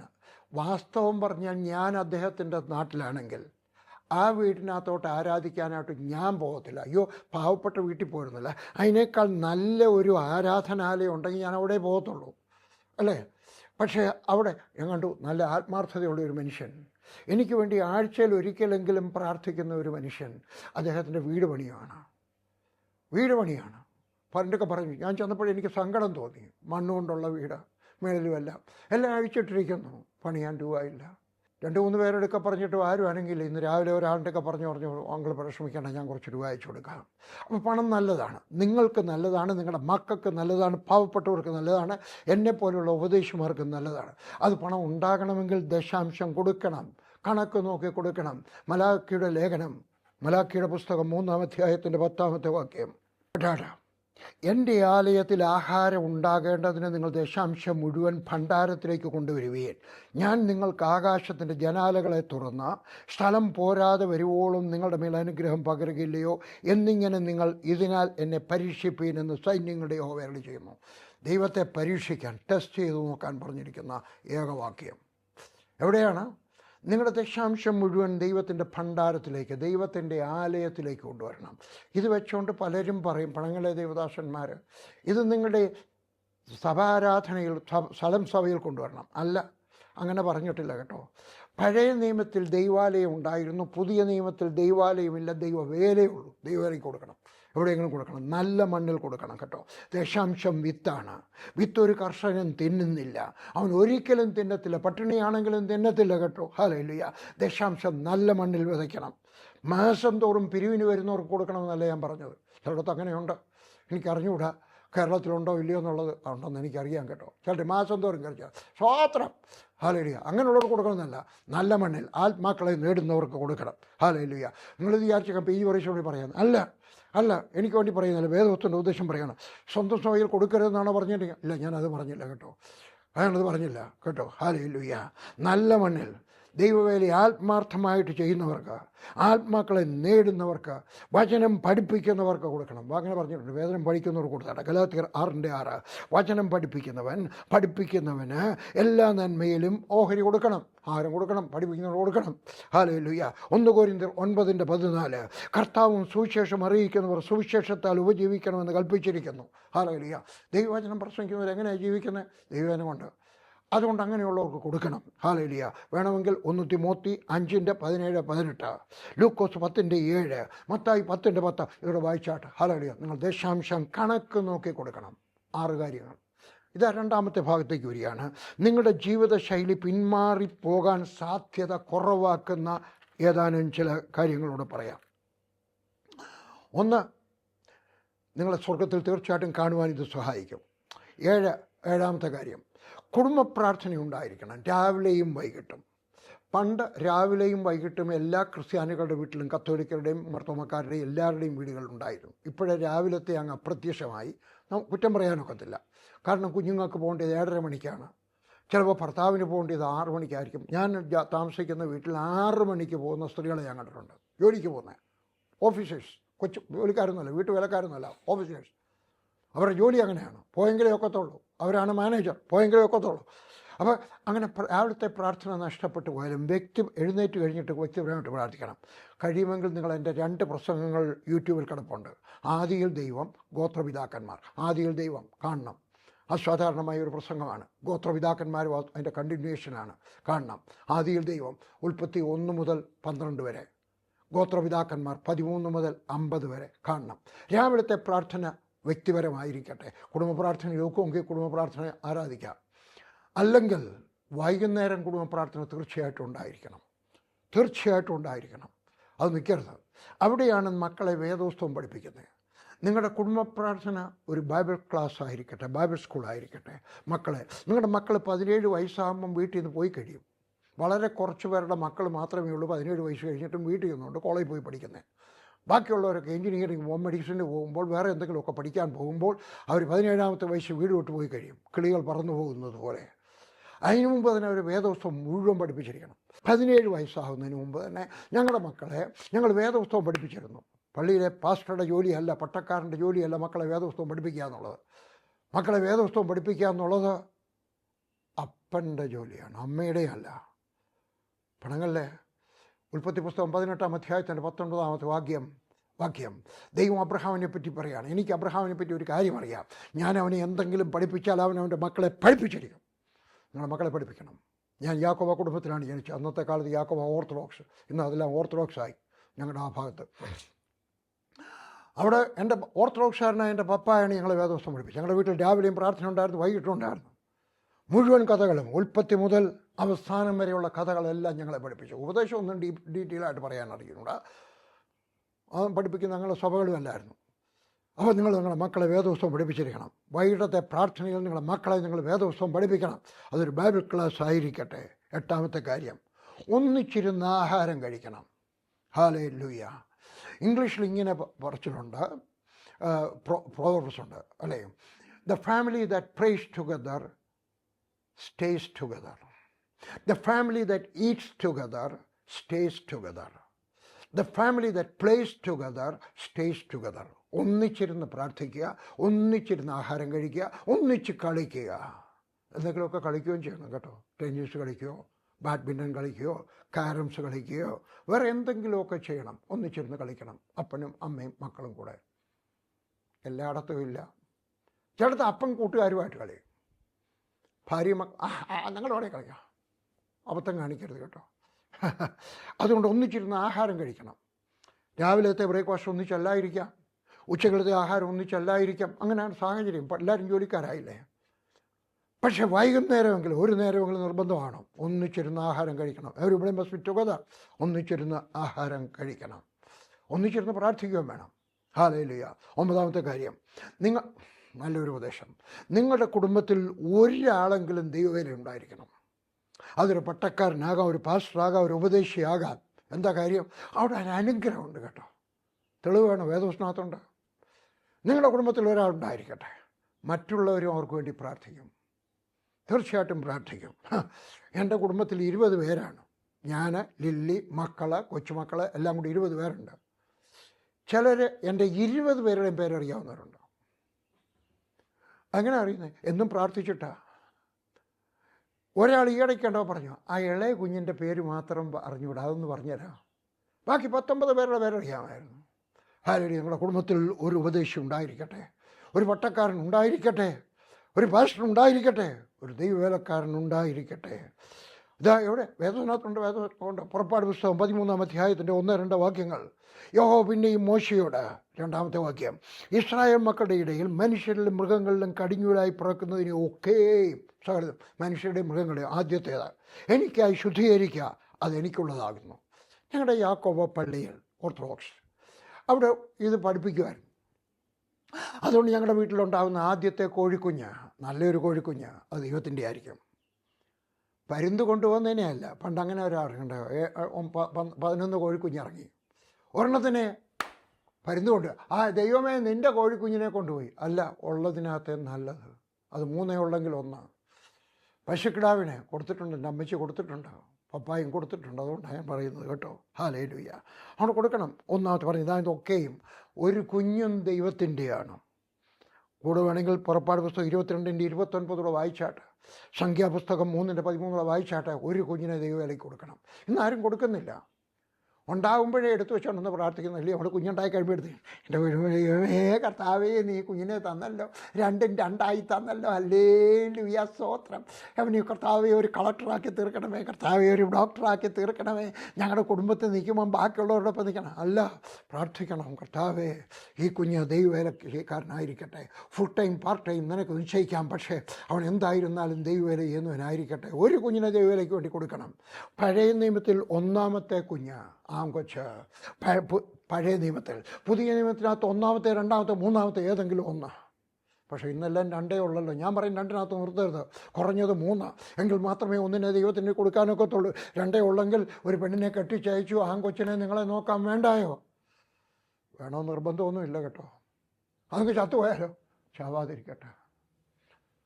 അത് പഠിക്കാതെ പഴയായി പോയാലോ? ഹല്ലേലൂയ. പ്രാർത്ഥിക്കണം, കർത്താവേ എൻ്റെ ഒരു കുഞ്ഞിനെ, വയറിൽ ഗർഭിണിയാവുമ്പോഴേ അമ്മച്ചിമാരെ പ്രാർത്ഥിക്കണം. ഇത് കർത്താവേ നിൻ്റെ വേലക്കാരനായിരിക്കട്ടെ, നിൻ്റെ വേലക്കാരി ആയിരിക്കട്ടെ, ആണായാലും പെണ്ണായാലും. Hallelujah. Full time part time ഞാൻ ആഗ്രഹിച്ചു. ഞാൻ പ്രാർത്ഥിച്ചു, 5 കുഞ്ഞുങ്ങൾക്ക് വേണ്ടിയും പ്രാർത്ഥിച്ചു. ഹല്ലേലൂയ. കർത്താവേ ഫുൾ ടൈം പാർട്ട് ടൈം എൻ്റെ ആഗ്രഹമാണ്, ഫുൾ ടൈം ആയി തീരട്ടെ. ദൈവത്തിൻ്റെ കൃപ കൊണ്ട് 5-4 പേരെ ദൈവം വിളിച്ചു. 5-ാമത്തവൻ പണം കൊണ്ട് തൻ്റെ ശമ്പളത്തിനകത്ത് നല്ലൊരു ഭാഗം ദൈവവേലയ്ക്ക് വേണ്ടി കൊടുത്ത ദൈവവേല ചെയ്യുന്നു. ഹല്ലേലൂയ. പഴയ നിയമത്തിൽ 1-ാമത്തെ ആൺകുഞ്ഞ്, പുതിയ നിയമത്തിൽ 1-ാമത്തെ 2-ാമത്തെ 3-ാമത്തെ ഏതെങ്കിലും ഒരു കുഞ്ഞ്. പഴയ നിയമത്തിൽ ആൺകുഞ്ഞ്, പുതിയ നിയമത്തിൽ ആണോ പെണ്ണോ ഏതായിരുന്നാലും ഒരു കുഞ്ഞിനെ ദൈവവേലയ്ക്ക് വേണ്ടി കൊടുക്കണം. അതൊരു അഭിമാനമാണ്. പഴയ കാലത്തൊക്കെ എൻ്റെ കൊച്ചുനാളിലൊക്കെ എവിടെയെങ്കിലുമൊക്കെ ഞാൻ പട്ടാളത്തിൽ ഇരിക്കുമ്പോഴും ഒരു വീട്ടിൽ ചെന്നപ്പോഴും എൻ്റെ ചോദിച്ചാൽ നിങ്ങളുടെ കുടുംബത്തിൽ എത്ര അച്ഛന്മാരുണ്ട്? അതായിരുന്നു അന്തസ്സ്. ഇപ്പോഴത്തെ ചോദിക്കുന്നത് കളക്ടർമാർ വല്ലവരും ഉണ്ടോ, ഡോക്ടർമാർ വല്ലവരും ഉണ്ടോ? അതൊക്കെ നല്ലതാണ് കേട്ടോ, കളക്ടർമാരുണ്ടാവട്ടെ. എല്ലാം നമ്മുടെ സഭയിൽ തന്നെ ഒരു 25 കളക്ടർമാരുണ്ടാവട്ടെ, നല്ല കാര്യമാണ്. ഹല്ലേലൂയ. പക്ഷേ അതിനേക്കാളൊക്കെ ഏറ്റവും വലുതായിട്ട് നിൽക്കുന്നത് ദൈവവേലക്കാരായിരിക്കണം. പല ദൈവദാസന്മാരും പ്ലാറ്റ്ഫോമിൽ നിന്നുകൊണ്ട് പറയുക, ലോകത്തിലെ ഏറ്റവും വലിയ വേല ദൈവവേല ചെയ്യുക. എന്നിട്ട് മക്കളെ എത്ര പേരെ ദൈവവേലയ്ക്ക് വിട്ടു? എത്ര പേരെ സെമിനാരി വിട്ടു? എത്ര പേരെ ബൈബിൾ കോളേജിൽ വിട്ടു? ഇന്നും രാവിലെ ഞാൻ പ്രാർത്ഥിച്ചു. ഇന്ന് രാവിലെ പ്രാർത്ഥിച്ചില്ല, ഇന്നലെ വൈകിട്ടും പ്രാർത്ഥിച്ചു. ഇന്നലെ രാവിലെ ഞാൻ പ്രാർത്ഥിച്ചു. രാവിലെ ഞാൻ പ്രാർത്ഥിക്കും, വൈകുന്നേരം ലില്ലി പ്രാർത്ഥിച്ചു, ഇന്നലെയും പ്രാർത്ഥിച്ചു. ഫോട്ടോയിലോട്ട് നോക്കിക്കൊണ്ട് പ്രാർത്ഥിച്ചു, കർത്താവേ എൻ്റെ കുടുംബത്തിൽ നിന്ന് ആളുകൾ ബൈബിൾ കോളേജിലേക്ക് പോകട്ടെ. എൻ്റെ ഫാമിലിയിൽ നിന്ന്, എൻ്റെ മക്കളിൽ നിന്ന്, എൻ്റെ കൊച്ചുമക്കളിൽ നിന്ന്, എൻ്റെ മക്കളുണ്ട് 4 പേര് ദൈവവേല. കർത്താവേ എൻ്റെ കൊച്ചുമക്കളിൽ കർത്താവേ ബൈബിൾ കോളേജിലേക്ക് പോകട്ടെ, സെമിനാരിയിലേക്ക് പോകട്ടെ. എൻ്റെ കുടുംബത്തിൽ നിന്ന്, എൻ്റെ അമ്മയുടെ കുടുംബത്തിൽ, എൻ്റെ ഭാര്യയുടെ കുടുംബത്തിൽ, എൻ്റെ അപ്പൻ്റെ കുടുംബത്തിൽ നിന്ന് സെമിനാരിലേക്ക് പോട്ടെ. ഒരു കുഞ്ഞിനെ ദൈവവേലയ്ക്ക് വേണ്ടി കൊടുക്കണം. ഹല്ലേലൂയ. അവരും പ്രാർത്ഥിക്കും, ബാക്കിയുള്ളവരും പ്രാർത്ഥിക്കും. പിന്മാറിപ്പോകാൻ സാധ്യത കുറവാണ്. 10, ആത്മീയരായ ചില ദൈവദാസന്മാരുമായിട്ട് നിങ്ങൾക്ക് കൂട്ടായ്മ വേണം, ഫെലോഷിപ്പ് വേണം, കൊയ്നോനിയ വേണം. കൊയ്നോനിയ എന്ന് പറഞ്ഞൊരു പുസ്തകം ഞാൻ പിന്നീട് എഴുതുന്നതായിരിക്കും. ഹല്ലേലൂയ. അവരാരായിരിക്കണം? നിങ്ങളൊരു കൂട്ടായ്മയാണ്. അവർ നിങ്ങളെക്കാൾ കൂടിയ ആത്മീയ നിലവാരമുള്ളവരായിരിക്കണം. വലിയ ചർച്ചിൻ്റെ പാസ്റ്റർ ആയിരിക്കണമെന്ന് ഞാൻ പറഞ്ഞില്ല, വലിയ കൺവെൻഷൻ പ്രസംഗനായിരിക്കണമെന്ന് ഞാൻ പറഞ്ഞില്ല, പിന്നെയോ വലിയ പണമുള്ളവരായിരിക്കണം, വലിയ കാറിനകത്ത് വരുന്നവരായിരിക്കണമെന്ന് ഞാൻ പറഞ്ഞില്ല. പിന്നെയോ നിങ്ങളെക്കാൾ ഉയർന്ന ആത്മീയ നിലവാരമുള്ളവരായിരിക്കണം. ഹല്ലേലൂയ. അവരെ ഒറ്റയ്ക്ക് പോയി കാണണം. ഹല്ലേലൂയ. എല്ലാവർക്കും വലിയൊരു ദൈവദാസനുമായിട്ട് പേര് പറയുന്നില്ല കേട്ടോ. നിങ്ങൾക്കറിയാവുന്നതിനകത്ത് ഏറ്റവും വലിയ എല്ലാവർക്കും അവരുമായിട്ട് കൂട്ടായ്മ കൂടാനൊക്കെ ഇല്ല. പക്ഷെ നിങ്ങളുടെ നാട്ടിൽ തന്നെ നിങ്ങളെക്കാൾ ആത്മീയരായിട്ടുള്ള ചിലരുമായിട്ട് കൂട്ടായ്മ കൂട്ടണം. നിങ്ങളുടെ ഫോണിനകത്ത് അവിടെ നമ്പർ വേണം. ഏതെങ്കിലും ഒരു ആവശ്യം വരുമ്പോൾ ഒരു മെസ്സേജ് അയക്കുവാൻ, ഏതെങ്കിലും ഒരു പ്രാർത്ഥന വിഷയമുള്ളപ്പോൾ അവരെ വിളിച്ച് പറയുവാൻ, അവരുമായിട്ടൊരു കൂട്ടായ്മ, ഒരു കൊയിനോനിയ ഗ്രൂപ്പ് ഉണ്ടാകണം. ഹല്ലേലൂയ. ചിലപ്പോൾ നിങ്ങൾ പോയി കാണുന്ന ഒരു പാസ്റ്റർ, നമുക്കൊരു പേരങ്ങനെ ജോൺ മാത്യു എന്ന് പറഞ്ഞ ഒരു ദൈവദാസൻ പോയി കണ്ടു, നിങ്ങളെക്കാൾ ഉയർന്നേല അദ്ദേഹത്തെ പോയി കണ്ടു. അന്നേരം അദ്ദേഹം പറയുന്നേ, ഞങ്ങളോട് ഒരു 4-5 പാസ്റ്റർമാരിങ്ങനെ ഒന്നിച്ച് കൂടാറുണ്ട്. ചോദിക്കണം, ഞാനിവിടെ ഒന്ന് വന്നോട്ടെ? ഒക്കത്തില്ല. അല്ല, ഞാൻ ശല്യമൊന്നും ഉണ്ടാക്കത്തില്ല, ഞാൻ അങ്ങ് മാറിയിരിക്കത്തേ ഉള്ളൂ. കാരണം അവർക്ക് ചിലപ്പോൾ ബാക്കിയുള്ളവരില്ല. ഇപ്പോൾ എൻ്റെ കൊയിനോനിയ ഗ്രൂപ്പിൽ, എനിക്ക് ഡൽഹിയിൽ ഒരു കൊയിനാന ഗ്രൂപ്പുണ്ട്, ഞാൻ ഉണ്ടാക്കിയതാണ്. 7 പേരാണ്. ആ സമയത്താണ് ഇന്ത്യയിലെ ഏറ്റവും വലിയ ക്രിസ്തീയ സംഘടനയുടെ, സഭയല്ല, ക്രിസ്തീയ സംഘടനയുടെ സെക്രട്ടറി, വലിയ ആൾ എൻ്റെയൊക്കെ പറഞ്ഞ് ഞാനിവിടെ വരട്ടെ? ഒക്കത്തില്ല. എന്താ കാര്യം? ഞങ്ങൾ 7 പേര്, ഞങ്ങൾ കുറച്ച് പേര് ആയിരിക്കുന്ന ഞങ്ങൾക്ക് ഇഷ്ടം. അപ്പം നിങ്ങൾ ചേരാമെന്ന് പറഞ്ഞു കഴിഞ്ഞാൽ അധികം പേരും ചിലപ്പോൾ സമ്മതിച്ചില്ലെന്ന് വരും. പക്ഷേ അവർ പറഞ്ഞാൽ, ഞാൻ ശല്യം ഉണ്ടാക്കത്തില്ല കേട്ടോ, ഞാൻ ഇതിനകത്ത് പാർട്ടിസിപ്പൻ്റ് ആവാനല്ല, ഒബ്സർവറായിട്ട് വരികയാണ്, ഞാനിത് കണ്ടുപിടിക്കാൻ വരികയാണ്, ഞാൻ ദൂരെ ഇരുന്നോളാം. ഹല്ലേലൂയ. അവിടെ ചെന്ന് അനുവദിച്ചാൽ അവിടെ ചെന്നിട്ട് അഭിപ്രായം പറയരുത്. കേൾക്കുക, കാണുക, പഠിക്കുക. കേൾക്കുക, കാണുക, പഠിക്കുക. അവിടെ എന്തെങ്കിലും വേല ചെയ്യണം. വെള്ളം കൊണ്ട് കൊടുക്കണം. ഒരാൾ ചുമയ്ക്കുന്നു, വെള്ളം തരട്ടെ, അല്ലേ? ആഹാരം എടുത്ത് വെക്കട്ടെ, അവരുടെ ബാഗ് എടുക്കട്ടെ. അന്നേരം അവർ പറയും, അടുത്ത ആഴ്ചയും വരുന്നു, വന്നാട്ടെ. ഹല്ലേലൂയ. കാരണം നിങ്ങളൊരു ബോധറേഷനല്ല. ഹല്ലേലൂയ. അപ്പോൾ നിങ്ങളെ അടുത്ത പ്രാവശ്യം നിങ്ങളെ വിളിക്കാൻ ശ്രമിക്കും. ഞാനീ പറഞ്ഞതിൻ്റെ അർത്ഥം ഒരു കൂട്ടായ്മ. വേദോസ്തനകത്തുണ്ടോ കൂട്ടായ്മ? ഉണ്ടല്ലോ. ദാവീദിന് കൂട്ടായ്മ ഉണ്ടായിരുന്നു. ആര്? പുരോഹിതന്മാരുമായിട്ട്. ദാവീദിനുണ്ടായിരുന്നു, അല്ലേ? പൗലോസിനുണ്ടായിരുന്നു. ആരുമായിട്ട്? തിമോത്തിയുമായിട്ട്, ആരെങ്കിലും പലരുമായിട്ടുണ്ടായിരുന്നു. നിങ്ങളും കുറച്ച് ആത്മീകരായിട്ടുള്ളവർ. പണമല്ല ഞാൻ പറഞ്ഞത്, കാറുമല്ല പറഞ്ഞത്. ഞങ്ങളുടെ 7 പേരും ഇന്ന് വരെ ഒരു പേര് ദോഷം പണത്തിൻ്റെ കാര്യത്തിനകത്തോ പെണ്ണിൻ്റെ കാര്യത്തിനകത്തോ വേറെ യാതൊന്നും ഉണ്ടാക്കാത്തവരാണ്. ഞാൻ നിങ്ങളുടെയൊക്കെ അഹങ്കാരം പറയുകയല്ല കേട്ടോ. ഹല്ലേലൂയ. എന്നേക്കാൾ ആത്മീകരാണെന്നാണ് എനിക്ക് അവരെ പറ്റിയുള്ള വിശ്വാസം. അവർക്ക് എന്നെ പറ്റിയുള്ള വിശ്വാസം അവരോടൊക്കെ ചോദിച്ചാൽ മതി. Hallelujah, hallelujah. അവിടെ പോയിട്ട് അവരുമായിട്ട് കൂട്ടായ്മ കൊടുക്കുക. Hallelujah, hallelujah. അവരുടെ കൂടെ ഇരുന്ന് ആഹാരം കഴിക്കാൻ പോലും ശ്രദ്ധിക്കരുത്. മാറിയിരുന്ന് അവർക്ക് വെള്ളം കൊണ്ട് കൊടുക്കുകയോ ആഹാരം കൊണ്ട് കൊടുക്കുകയൊക്കെ ചെയ്താട്ടെ കേട്ടോ. ഹല്ലേലൂയ. ഒരു ബാല്യക്കാരനെ പോലെ നിൽക്കാമെങ്കിൽ അടുത്ത പ്രാവശ്യം ചെല്ലാനും അവർ തടസ്സം പറയത്തില്ല, വിളിക്കും. 11ാമത്തെ കാര്യം, നിങ്ങൾക്കൊരു മെൻറ്റർ ഉണ്ടായിരിക്കട്ടെ. ആ മെൻറ്ററെ നിങ്ങൾ കൂടെ കാണണം. മാസത്തിലൊരിക്കലെങ്കിലും കാണണം. മാസത്തിൽ 2 മാസത്തിലൊരിക്കലെങ്കിലും കാണണം. നിങ്ങളെൻ്റെ ഈ പുസ്തകം വായിച്ചിട്ടുണ്ടോ? മെൻറ്റർ. ഇത് കാണണം, വാങ്ങിക്കണം പ്ലീസ്. എൻ്റെയൊക്കെ ചോദിച്ചാട്ടെ, ഓഫീസിലേക്ക് എഴുതി വരുത്തിയാട്ടെ. വളരെ വിലക്കുറവാണ്. ഇതൊരെണ്ണം വാങ്ങിച്ച് വായിക്കുന്നു. എന്താണ് മെൻറ്റർ? മെൻറ്റർ ആണ് മെൻറ്റർ? ആർക്കാണ് മെൻറ്റർ? എന്തിനാണ് മെൻറ്റർ? ചിലരൊക്കെ പറയും, ഈ ഒരു ഞങ്ങളുടെ മെൻറ്റർ. ഞാൻ ആരുടെയും മെൻറ്ററല്ല. ഈ പറയുന്ന എൻ്റെ അധികം പേരുടെയും മെൻറ്ററല്ല. എൻ്റെ സംഘടനയിൽ പോലും എൻ്റെ സംഘടനയുടെ പ്രസിഡൻറ്റിന് മാത്രമേ വാസ്തവത്തിൽ ഞാൻ മെൻറ്ററാണെന്ന് പറയാനുള്ള അവകാശമുള്ളൂ. അത് പ്രസിഡൻ്റ് ആയതുകൊണ്ടല്ല, ഞങ്ങൾ മാസത്തിലൊരിക്കൽ കാണുന്നത് കൊണ്ടാണ്, അല്ലാതെ പ്രസിഡൻ്റ് ആയതുകൊണ്ടല്ല. മാസത്തിലൊരിക്കൽ കാണുന്നു. അല്ലാത്ത ആർക്കും ചിലർ എന്നെ ഇൻട്രൊഡ്യൂസ് ചെയ്തു, ഞങ്ങളുടെ മെൻറ്റർ അല്ല, ഞാൻ നിങ്ങളുടെ മെൻറ്റർ അല്ല. നിങ്ങളുടെ മെൻറ്റർ ആരായിരിക്കണം? നിങ്ങൾ മാസത്തിലൊരിക്കൽ കാണണം. അദ്ദേഹത്തിൻ്റെയൊക്കെ പോയി ചോദിക്കണം, എൻ്റെ മെൻറ്റർ ആയിരിക്കാമോ? ഒരിക്കലും എൻ്റെ മോൻ എൻ്റെയൊക്കെ പറഞ്ഞു, ഡാഡിക്ക് മെൻറ്ററില്ല, മെൻറ്റർ ഉണ്ടാകണം. അന്ന് എനിക്ക് 77-75 വയസ്സുണ്ട്. ഞാൻ പറഞ്ഞു, മോനെ ഞാൻ അന്വേഷിച്ചിട്ട് ഒരാൾ ആരും സമ്മതിക്കുന്നില്ല. ഞാൻ പറയുമ്പോഴത്തേക്ക് അറിയാം, അപ്പോൾ ഈ ഒരു ഞങ്ങളങ്ങനെ മെൻറ്ററാകുന്നത്. ഞാനൊരു സായിപ്പിൻ്റെയൊക്കെ പറഞ്ഞു, ഡൽഹിയിൽ താമസിക്കുന്ന ഒരു സുവിശേഷ പ്രസംഗകനായ ഒരു സായിപ്പിൻ്റെയൊക്കെ പറഞ്ഞു, എൻ്റെ മെൻറ്ററായിരിക്കാം. അദ്ദേഹം പറഞ്ഞു, എനിക്ക് 3 മാസത്തെ സമയം തന്നാട്ടെ. 3 മാസം ആലോചിക്കാൻ. അതിന് വേറൊരു കാരണം കൊണ്ടായിരുന്നു. അത് കഴിഞ്ഞ് എന്നെ കൊണ്ടൊക്കത്തില്ല. കാരണം മെൻറ്ററായിരിക്കുന്ന ആളിന് നിങ്ങളെ കാണണം, നിങ്ങളെ ശ്രദ്ധിക്കണം. 1 മാസത്തിലൊരിക്കലെങ്കിലും ഒന്നിച്ച് കാണണം. എന്നിട്ട് നിങ്ങളുടെ ഒരു മെൻറ്റർ ഉണ്ടായിരിക്കണം. ഇനിയും പറയുന്നത് കേട്ടാട്ടെ, ജീവിതത്തിനകത്ത് വലിയ അബദ്ധം കാണിച്ചിട്ടുള്ള സകല ദൈവദാസന്മാരും അവർക്ക് മെൻറ്റർ ഇല്ലായിരുന്നു. ഉണ്ടായിരുന്നെങ്കിൽ മെൻറ്ററുടെ ഒക്കെ ചെന്നിട്ട് അവരുടെ പ്രശ്നം പറഞ്ഞില്ല. ദാവീദ് നല്ലൊരു ഉദാഹരണമാണ്. അവന് തെറ്റായിട്ടുള്ള ആളുകളുടെയൊക്കെ പോയിട്ട് കൂട്ടായ്മ കൂടി. എന്താ കാര്യം? മെൻറ്ററില്ലായിരുന്നു. അവിടെ പുരോഹിതന്മാരുണ്ടായിരുന്നു, അവരുടെയൊക്കെ ചോദിച്ചില്ല എന്താ വേണമെന്ന്. ശമൂവേൽ മരിച്ചുപോയി, പക്ഷേ ശമൂവേലിന് പകരം വേറെ ആളുകളുണ്ടായിരുന്നു, ചോദിച്ചില്ല. നിങ്ങൾക്കൊരു മെൻറ്റർ ഉണ്ടായിരിക്കട്ടെ. മെൻറ്ററുടെ അടുക്കൽ പോയി അഭിപ്രായം ചോദിക്കണം. ഹല്ലേലൂയ. അത് പുരുഷന്മാർക്ക് പുരുഷനായിരിക്കണം, സ്ത്രീകൾക്ക് സ്ത്രീകളായിരിക്കണം. ആരായിരിക്കണം? നിങ്ങളെക്കാൾ ഒരു പെന്തിക്കോസ്തുകാരൻ ഒരു കത്തോലിക്ക അച്ഛനാകാം മെൻറ്റർ. ഒരു കത്തോലിക്കന് ഒരു പെന്തിക്കോസ്റ്റിലെ ഒരു പാസ്റ്റർ മെൻറ്ററായിരിക്കാം. ഉപദേശം ചോദിക്കാനല്ല പോകുന്നത്, ജീവിതത്തിനകത്ത് ഉപദേശം ചോദിക്കാനാണ്. അതുകൊണ്ട് ആരെങ്കിലും വേദപുസ്തകത്തിൽ വിശ്വാസമുള്ള ഒരു മനുഷ്യൻ, ജീവിതത്തിനകത്ത് മാതൃകയുള്ള മനുഷ്യൻ നിങ്ങൾ മെൻറ്ററായിട്ട് സ്വീകരിക്കണം. ഹല്ലേലൂയ. നിങ്ങൾ അദ്ദേഹത്തെ കണ്ടു കഴിഞ്ഞ് വെച്ച് പോരുന്നതിന് മുമ്പ് അദ്ദേഹത്തെ കൊണ്ട് പ്രാർത്ഥിപ്പിക്കണം. ഒക്കുമെങ്കിൽ എനിക്ക് മെൻറ്റർ ഉണ്ടായിരുന്നു കേട്ടോ, ഒരു 10-70 വയസ്സ് വരെ ഉണ്ടായിരുന്നു. അത് കഴിഞ്ഞപ്പോൾ എനിക്ക് ആരും സമ്മതിക്കുന്നില്ല. ഹല്ലേലൂയ. എന്തെങ്കിലും അദ്ദേഹത്തെ കാണാൻ പോകുമ്പോൾ എന്തെങ്കിലും ഒന്ന് കൊടുക്കുകയൂടെ ചെയ്യണം. വാങ്ങിക്കാൻ വേണ്ടി മാത്രമല്ല പോകേണ്ടത്, കൊടുക്കണം. ഒരു ഷർട്ട് വാങ്ങിച്ചു കൊടുക്കുക, ഒരു ഒരു ഒരു ഒരു ബെഡ്ഷീറ്റ് വാങ്ങിച്ചു കൊടുക്കുക, അല്ലെങ്കിൽ കയറി ചില സമയത്ത് ഒരു ഡസൻ പഴം വാങ്ങിച്ചുകൊണ്ട് കൊടുക്കാം. എന്തെങ്കിലുമൊക്കെ കൊടുക്കുക. Hallelujah, hallelujah. അതുകൊണ്ട് നിങ്ങൾ എന്തെങ്കിലുമൊക്കെ വലിയ പ്രശ്നത്തിനാകുന്ന സമയത്ത് ആ മെൻറ്ററെ കണ്ടിട്ട് അഭിപ്രായം ചോദിക്കണം. അടുത്തത് അടിവരയിട്ട് കേൾക്കണം. മെൻറ്റർ പറയുന്ന ഉപദേശം നിങ്ങൾ സ്വീകരിക്കണമെന്നില്ല, ഇല്ല, അത് കേൾക്കണം. അത് നിങ്ങളുടെ ഹൃദയത്തിനകത്തും ടിക്ക് ചെയ്യുന്നില്ല എങ്കിൽ അത് മാറ്റി സൂക്ഷിക്കുക, പൊതിഞ്ഞു കെട്ടി മാറ്റി വെക്കാൻ പറയും കേട്ടോ. ഹല്ലേലൂയ. അതുകൊണ്ട് ഒരു മെൻറ്റർ ഉണ്ടായിരിക്കട്ടെ. 12ാമത്തെ കാര്യം, നാം ജീവിക്കുന്ന കാലം അപകടം നിറഞ്ഞതാണ്.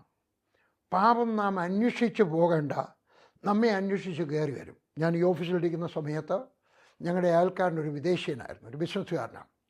ക്രിസ്മസ് ആയപ്പോൾ അദ്ദേഹം ഇത്രയുള്ള ഒരു കുപ്പി ഏതാണ്ട് വീഞ്ഞോ ഏതാണ്ട് വാങ്ങിച്ചു കൊടുത്തയച്ചു. വിസ്കി ആണ്ട് കൊടുത്തയച്ചു.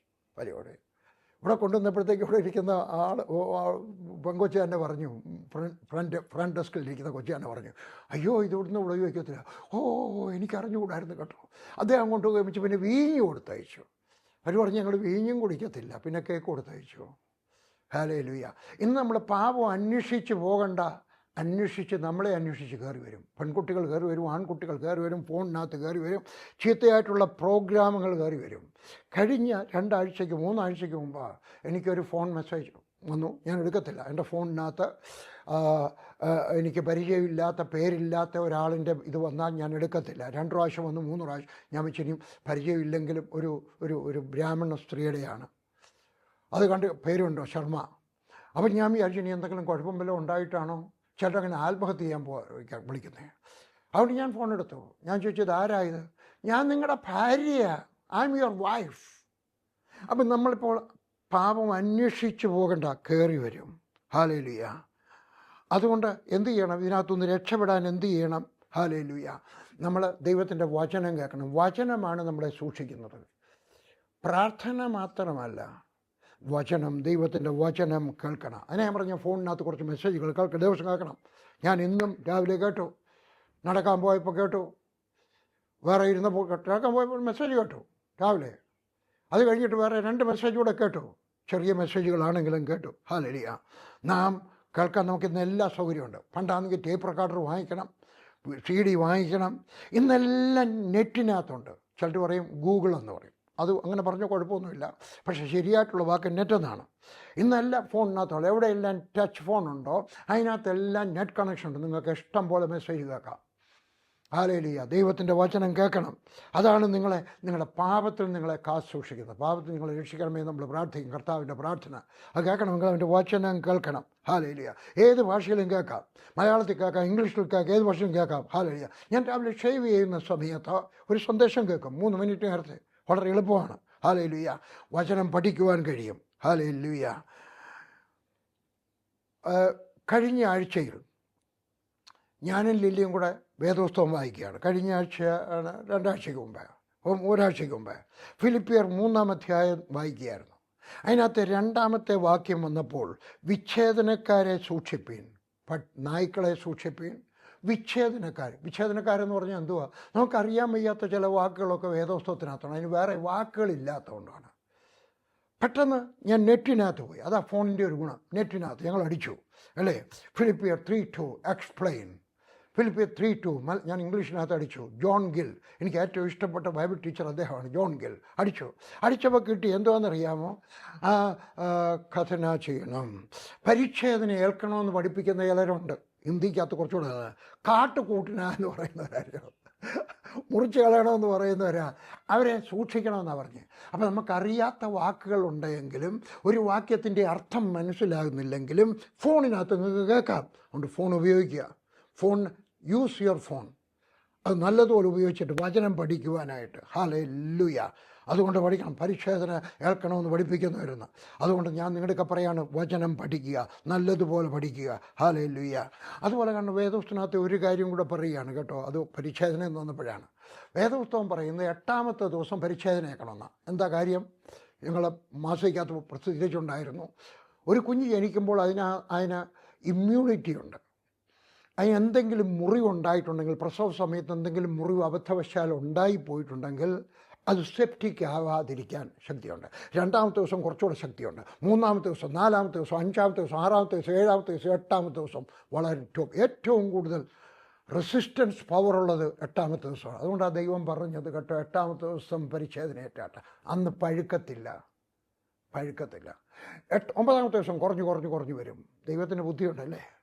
അതുകൊണ്ട് 8-ാമത്തെ ദിവസം അങ്ങനെ ആക്കിയിട്ട് 8-ാമത്തെ ദിവസം തന്നെ പരിച്ഛേദനയാക്കണം എന്ന് പറഞ്ഞാൽ ദൈവത്തിൻ്റെ ആ പ്രീ പ്ലാൻ എല്ലാം കാണുകയാണ്. ഹല്ലേലൂയ. ഇടയ്ക്കൊന്ന് പറഞ്ഞോട്ടെ, നിങ്ങൾക്ക് ഒരു ആൺകുഞ്ഞുണ്ടായി കഴിയുമ്പോൾ അതിന് പരിച്ഛേദന കൊടുക്കണമെന്നുണ്ടെങ്കിൽ നിങ്ങൾ ആശുപത്രിയിൽ പറഞ്ഞാൽ ഇന്ന് ഡോക്ടർമാർ വളരെ കാര്യമായിട്ട് ചെയ്തതിനും വളരെ ഈസി ആയിട്ട് ചെയ്ത് കഴിയും, പഴുക്കത്തില്ല. അത് കുഞ്ഞുങ്ങളുടെ ആരോഗ്യത്തിന് നല്ലതാണ്. അതുകൊണ്ട് വലിയ ആത്മീയ ഗുണമൊന്നുമില്ല. അത് പഴയ നിയമത്തിനകത്ത് ആത്മീയ ഗുണം ഉണ്ടായിരുന്നു, പുതിയ നിയമത്തിനകത്ത് ആത്മീയ ഗുണമില്ല. കാരണം വേദപുസ്തകം പറയുന്നത് റോമർ 2:28. യഹൂദൻ ആരാണ്? പുറമേ യഹൂദനായവൻ. ഞാൻ വായിച്ചോട്ടെ. യഹൂദനല്ല, പുറമേ യഹൂദനായ പരിച്ഛേദന യഹൂദനല്ല.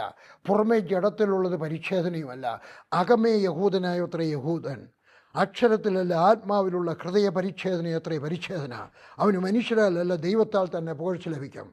പരിച്ഛേദന ശരീരത്തിലുള്ളത് നമ്മുടെ ശരീരത്തിനുള്ള ഗുണമേ ഉള്ളൂ. ആത്മീകമായിട്ടുള്ള നമ്മുടെ ഹൃദയത്തിനകത്തുണ്ടായിരിക്കണം. ഹല്ലേലൂയ.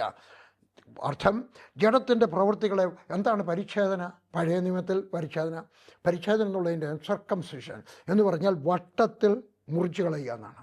നമ്മുടെ ജീവിതത്തിനകത്തെ പാപങ്ങളെ നമ്മുടെ ജഡത്തിൻ്റെ പ്രവൃത്തികളെ വട്ടത്തിൽ മുറിച്ചു കളയണം. ജഡത്തിൻ്റെ പ്രവൃത്തികൾ എന്തൊക്കെയാണെന്ന് നമ്മൾ നേരത്തെ കണ്ടു.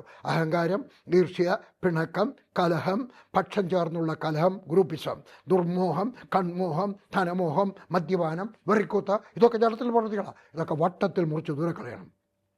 നമ്മുടെ വിഷയം വചനം നമ്മളെ ശുദ്ധീകരിക്കട്ടെ. അതിന് ബൈബിൾ വേദപുസ്തകം വായിക്കണം, പ്രഭാഷണം കേൾക്കണം, കണ്ണാടിയായി കേൾക്കുക, വചനത്താൽ നാം വെടിപ്പാകണം. യോഹന്നാൻ്റെ സുവിശേഷം 17-ാം അധ്യായത്തിൻ്റെ 17-ാമത്തെ വാക്യം, സത്യത്താൽ അവരെ വിശുദ്ധീകരിക്കണം, എന്നതിൻ്റെ വചനം സത്യമാകും. യേശുവിൻ്റെ പ്രാർത്ഥനയാണ്. എങ്ങനെയാണ് നമ്മൾ ശുദ്ധീകരിക്കപ്പെടുന്നത്? പ്രാർത്ഥിക്കുമ്പോഴല്ല, പള്ളിയിൽ പോകുമ്പോഴല്ല, PG വർഷന് കുറച്ച് രൂപ അയച്ചു കൊടുക്കുമ്പോഴല്ല, ഉപവസിക്കുമ്പോഴല്ല, വചനത്താൽ. കണ്ണാടി പോലെ വചനം കാണണം കേട്ടോ. 13-ാമത്തെ കാര്യം, നിങ്ങളുടെ അടുത്തെവിടെയെങ്കിലും ഉപവാസ പ്രാർത്ഥനയുണ്ടെങ്കിൽ, നല്ല ദൈവദാസന്മാരുടെ ഉപവാസ പ്രാർത്ഥന ഉണ്ടെങ്കിൽ അവിടെ പോകണം. ഭാര്യ അടിക്കുന്ന ആളിൻ്റെ ഉപവാസ പ്രാർത്ഥനയ്ക്ക് പോകാൻ ഞാൻ പറയത്തില്ല. കടം വാങ്ങിച്ചാൽ തിരിച്ചു കൊടുക്കാത്തവരുടെ ഉപവാസ പ്രാർത്ഥനയിൽ പോകണമെന്ന് ഞാൻ അവിടെ സഭയിൽ പോകണമെന്ന് പോലും പറയത്തില്ല. പോരുത്. വേറെ നല്ല സഭകളുണ്ടല്ലോ, ഇഷ്ടം പോലെ സഭകളുണ്ടല്ലോ. അവിടെ ഏതെങ്കിലും ഒരു നല്ല സഭയിൽ നിങ്ങളെ വളർത്തുന്ന മാതൃകയുള്ളൊരു ദൈവദാസൻ്റെ സഭയിൽ പോകണം. ഹല്ലേലൂയ. എല്ലാ കാര്യത്തിനകത്തും 100% പെർഫെക്റ്റ് ഇല്ല. ഹല്ലേലൂയ. ഇല്ല, എനിക്കറിയാം, ആർക്കും പെർഫെക്റ്റ് ആകാനൊക്കത്തില്ല. പക്ഷേ ദൈവത്തിൻ്റെ ആഗ്രഹം നമ്മൾ പെർഫെക്റ്റ് ആണ്. അതാണ് ദൈവം അബ്രഹാമിൻ്റെ ഒക്കെ പറഞ്ഞു, എൻ്റെ മുമ്പാകെ നടന്ന് പെർഫെക്റ്റായി തീർന്നാട്ടെ. അതുകൊണ്ട് അങ്ങനെ പെർഫെക്റ്റ് ആകാൻ ആഗ്രഹിക്കുന്ന ദൈവദാസന്മാർ ഉപവാസ പ്രാർത്ഥന എവിടെയെങ്കിലും ഉണ്ടെങ്കിൽ പോകണം. ആത്മീകമായിട്ട് വളരുവാൻ, കുടുംബജീവിതം നന്നാകാൻ എവിടെയെങ്കിലും ഉപവാസ പ്രാർത്ഥനയുണ്ടെങ്കിൽ പോകണം. എവിടെയെങ്കിലും സെമിനാർ ഉണ്ടെങ്കിൽ പോകണം. ഫാമിലി സെമിനാറുണ്ടോ? പോകണം. വിദ്യാർത്ഥികൾക്കുള്ള സെമിനാറുണ്ടോ? അവിടെ പോകണം. ബിസിനസ്സുകാർക്കുള്ള സെമിനാറുണ്ടോ? അവിടെ പോകണം. എന്തെങ്കിലുമൊക്കെ സെമിനാർ പോകണം. ഹല്ലേലൂയ. ഉപവാസ പ്രാർത്ഥനയുണ്ടെങ്കിൽ പോകണം, സെമിനാറുണ്ടെങ്കിൽ പോകണം. 14-ാമത്തെ കാര്യം, കുറ്റം പറയരുത്. ഏറ്റവും അവസാനമായുള്ള കാര്യം, കുറ്റം പറയരുത്. ഞാൻ കട്രായിലായിരിക്കും സമയത്ത് തീരുമാനിച്ചു ഞാൻ കുറ്റം പറയത്തില്ല. പക്ഷേ പിന്നെ എവിടെയെങ്കിലുമൊക്കെ ആഹാരമൊക്കെ കഴിയുമ്പോൾ എല്ലാവരും ഇരുന്ന് വർത്തമാനം പറയുമ്പോൾ എനിക്കും അറിയാവുന്നത് പറയായിരുന്നു, അവർ പറയുന്നത് കേട്ട് ചിരിക്കുമായിരുന്നു. എന്നാൽ 1991 എൻ്റെ ഒരു മാസികയുണ്ട്, ഇന്ത്യൻ മെസ്സഞ്ചർ. നിങ്ങൾക്ക് കിട്ടുന്നുണ്ടോ? ഇല്ലെങ്കിൽ എനിക്ക് എഴുതാമെങ്കിൽ ഈ മാസിക സൗജന്യമായിട്ട്, ഇത് സൗജന്യമാണ്, ഫ്രീ ആണ്, ഇന്നുവരെ പൈസ ചോദിച്ചിട്ടില്ല. നിങ്ങൾക്ക് സൗജന്യമായിട്ട് അയച്ചു തരുവാൻ ആഗ്രഹിക്കുകയാണ്. ഞങ്ങൾക്ക് എഴുതിയാട്ട് നിങ്ങൾ യേശുവിനോട് പ്രാർത്ഥിക്കുന്ന സകലർക്കും, കത്തോലിക്കരായാലും യാക്കോബക്കാരായാലും പെന്തിക്കോസ്തുകാരായാലും ആരായിരുന്നാലും ഞങ്ങൾ ഇത് അയച്ചു തരാൻ ആഗ്രഹിക്കുകയാണ്. ഞങ്ങൾക്ക് എഴുതിയാട്ട് നിങ്ങളുടെ കംപ്ലീറ്റ് അഡ്രസ്സ്, പിൻകോഡും ഡിസ്ട്രിക്റ്റും സഹിതം എഴുതാമെങ്കിൽ ഈ മാസിക ഇതിൻ്റെ 2ാമത്തെ മാസം മുതൽ നിങ്ങൾക്ക് കിട്ടുന്നതായിരിക്കും. അതിനുവേണ്ടി ഞാനിങ്ങനെ ഒരു ലേഖനം എഴുതുകയാണ്, എഡിറ്റോറിയൽ എഴുതുകയാണ്.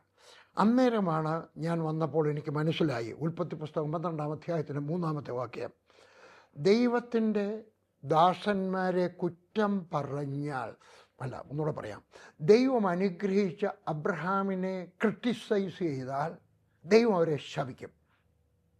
അനുഗ്രഹിക്കുന്ന കാര്യം എനിക്കറിയാം, 3-ാം അധ്യായം അല്ലേ, 3-ാം അധ്യായം, നിന്നെ അനുഗ്രഹിക്കുന്നവരെ ഞാൻ അനുഗ്രഹിക്കും. അതുകൊണ്ട് ഞാനിങ്ങനെ പണ്ട് തൊട്ടേ ആദ്യം പഠിച്ച വന്നു മുതലേ ഞാനിങ്ങനെ പോകുമ്പോൾ ഓരോ ചർച്ചും കാണുമ്പോൾ അവരെ അനുഗ്രഹിക്കും. കത്തോലിക്കയുടെ ചർച്ച കാണുമ്പോൾ അവരെ അനുഗ്രഹിക്കും. കർത്താവിനോട് ഉണർവ് കൊടുക്കണമേ കർത്താവേ, ആളുകൾ മാനസാന്തരപ്പെട്ട കർത്താവേ, പുതുതായിട്ട് ആളുകൾ വരട്ടെ, വരുന്നവർ ഉയരട്ടെ, ആത്മീയമായിട്ട് വളരട്ടെ. പെന്തക്കോസ്തുകാരുടെ കാണുമ്പം പ്രാർത്ഥിക്കും, കർത്താവ് അങ്ങനെ ബ്രദറുകാരുടെ കാണുമ്പം പ്രാർത്ഥിക്കും. ഓരോരുത്തർക്കും വേണ്ടി ഞാനിങ്ങനെ പ്രാർത്ഥിച്ചു. കാരണം ദൈവം പറഞ്ഞാണ് അനുഗ്രഹിക്കുന്നവരെ അനുഗ്രഹിച്ചാൽ ഞാൻ അനുഗ്രഹിക്കുമെന്ന്. അങ്ങനെ ഞാൻ പ്രാർത്ഥിച്ചപ്പോഴാണ് എനിക്ക് 10 4 ഏക്കർ ഭൂമി കിട്ടിയത്. ആദ്യം കിട്ടിയത് 100 അടി വീതി 112 അടി നീളമുള്ള ഒരു പുരയിടമാണ്. പക്ഷേ ഞാൻ മറ്റുള്ളവർക്ക് വേണ്ടി പ്രാർത്ഥിച്ചു. അതിൽ കൂടെ പോകുമ്പോൾ IPCക്കാരുടെ സഭയുണ്ടായിരുന്നു, കുറച്ച് ദൂരെയാണ്. എങ്കിലും അവരെ കാണുമ്പം പ്രാർത്ഥിക്കും, കർത്താവേ അവർക്ക് കുറച്ച് ഭൂമിയുള്ളല്ലോ കർത്താവേ, അത് കുറച്ചുകൂടെ വലുതാക്കി കൊടുക്കണമേ കർത്താവേ. ഹല്ലേലൂയ. ഓരോരുത്തരെയും കാണുമ്പം പ്രാർത്ഥിച്ചു. അങ്ങനെ പ്രാർത്ഥിച്ച് വന്നപ്പോൾ ദൈവം അനുഗ്രഹിച്ചു. കാരണം ദൈവം പറഞ്ഞാണ്, നിന്നെ അനുഗ്രഹിക്കുന്നു അബ്രഹാമേ, നീ അനുഗ്രഹമായി തീരും. 2-ാമത്തെ വാക്യത്തിനകത്ത് ഹല്ലേലൂയ. നീ അനുഗ്രഹമായി കഴിയുമ്പോൾ നിന്നെ അനുഗ്രഹിക്കുന്നവരെ ഞാനായിരിക്കും. ഇനിയും അനുഗ്രഹത്തിനുള്ള ഒരു ഷോർട്ട് കട്ട് പറയുകയാണ്. അനുഗ്രഹിക്കപ്പെട്ട, ദൈവത്താൽ അനുഗ്രഹിക്കപ്പെട്ടായിരുന്നു, പണം കൊണ്ട് അനുഗ്രഹിക്കപ്പെട്ടവരല്ല.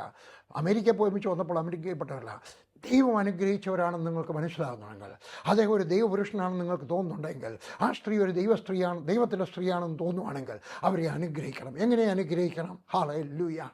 അവർക്ക് ചെറിയ രൂപ കൊടുക്കണം, 20 രൂപ കയ്യിലുണ്ടെങ്കിൽ കൊടുക്കണം. എന്നിട്ട് പറഞ്ഞു, ഇതേ എൻ്റെ കയ്യിലുള്ളൂ കേട്ടോ, സ്വീകരിക്കണം. ഞാനിപ്പോഴും ഓർക്കുന്നു, ഒരാളിൻ്റെ ഹാർട്ടിന് ഓപ്പൺ ഹാർട്ട് സർജറി കഴിഞ്ഞു. അവിടെ ഇരിക്കുക, അവിടെ ചെന്നപ്പോൾ എൻ്റെ 20 രൂപയുള്ളൂ. എനിക്കിപ്പോഴും ഓർമ്മയുണ്ട് കേട്ടോ. എനിക്ക് സങ്കടം തോന്നി കൊടുക്കുന്നത്, ഇതെങ്ങനെ ഇദ്ദേഹത്തിൻ്റെ കൊടുക്കുന്നത്, വലിയ ആളാണ്. എൻ്റെ കർത്താവേ, ഞാൻ മേശപ്പുറത്ത് വെച്ച് പറഞ്ഞു കേട്ടോ, എനിക്ക് തരാൻ ലജ്ജയുണ്ട്, പക്ഷേ ഇത് സ്വീകരിച്ചാലും എൻ്റെ ഇതേ ഉള്ളൂ. ചെറുപ്പക്കാരൻ എങ്കിലും കൊടുത്ത് ഞാൻ. നിങ്ങളുടെ കയ്യിലിരിക്കുന്ന നല്ല ദൈവദാസന്മാർ രൂപ എണ്ണത്തില്ല. രൂപ കൂടുതലാണോ കുറവാണോ എന്ന് അറിയത്തില്ല. കുറവാണെങ്കിലും ക്ഷമ ചോദിച്ച് കൊടുക്കാൻ കയ്യിൽ ഇത്രയേ ഉള്ളൂ, ഇതേ തരാനൊക്കത്തുള്ളൂ കേട്ടോ, ക്ഷമിക്കണം. ഹല്ലേലൂയ. കൊടുക്കണം. ഹല്ലേലൂയ.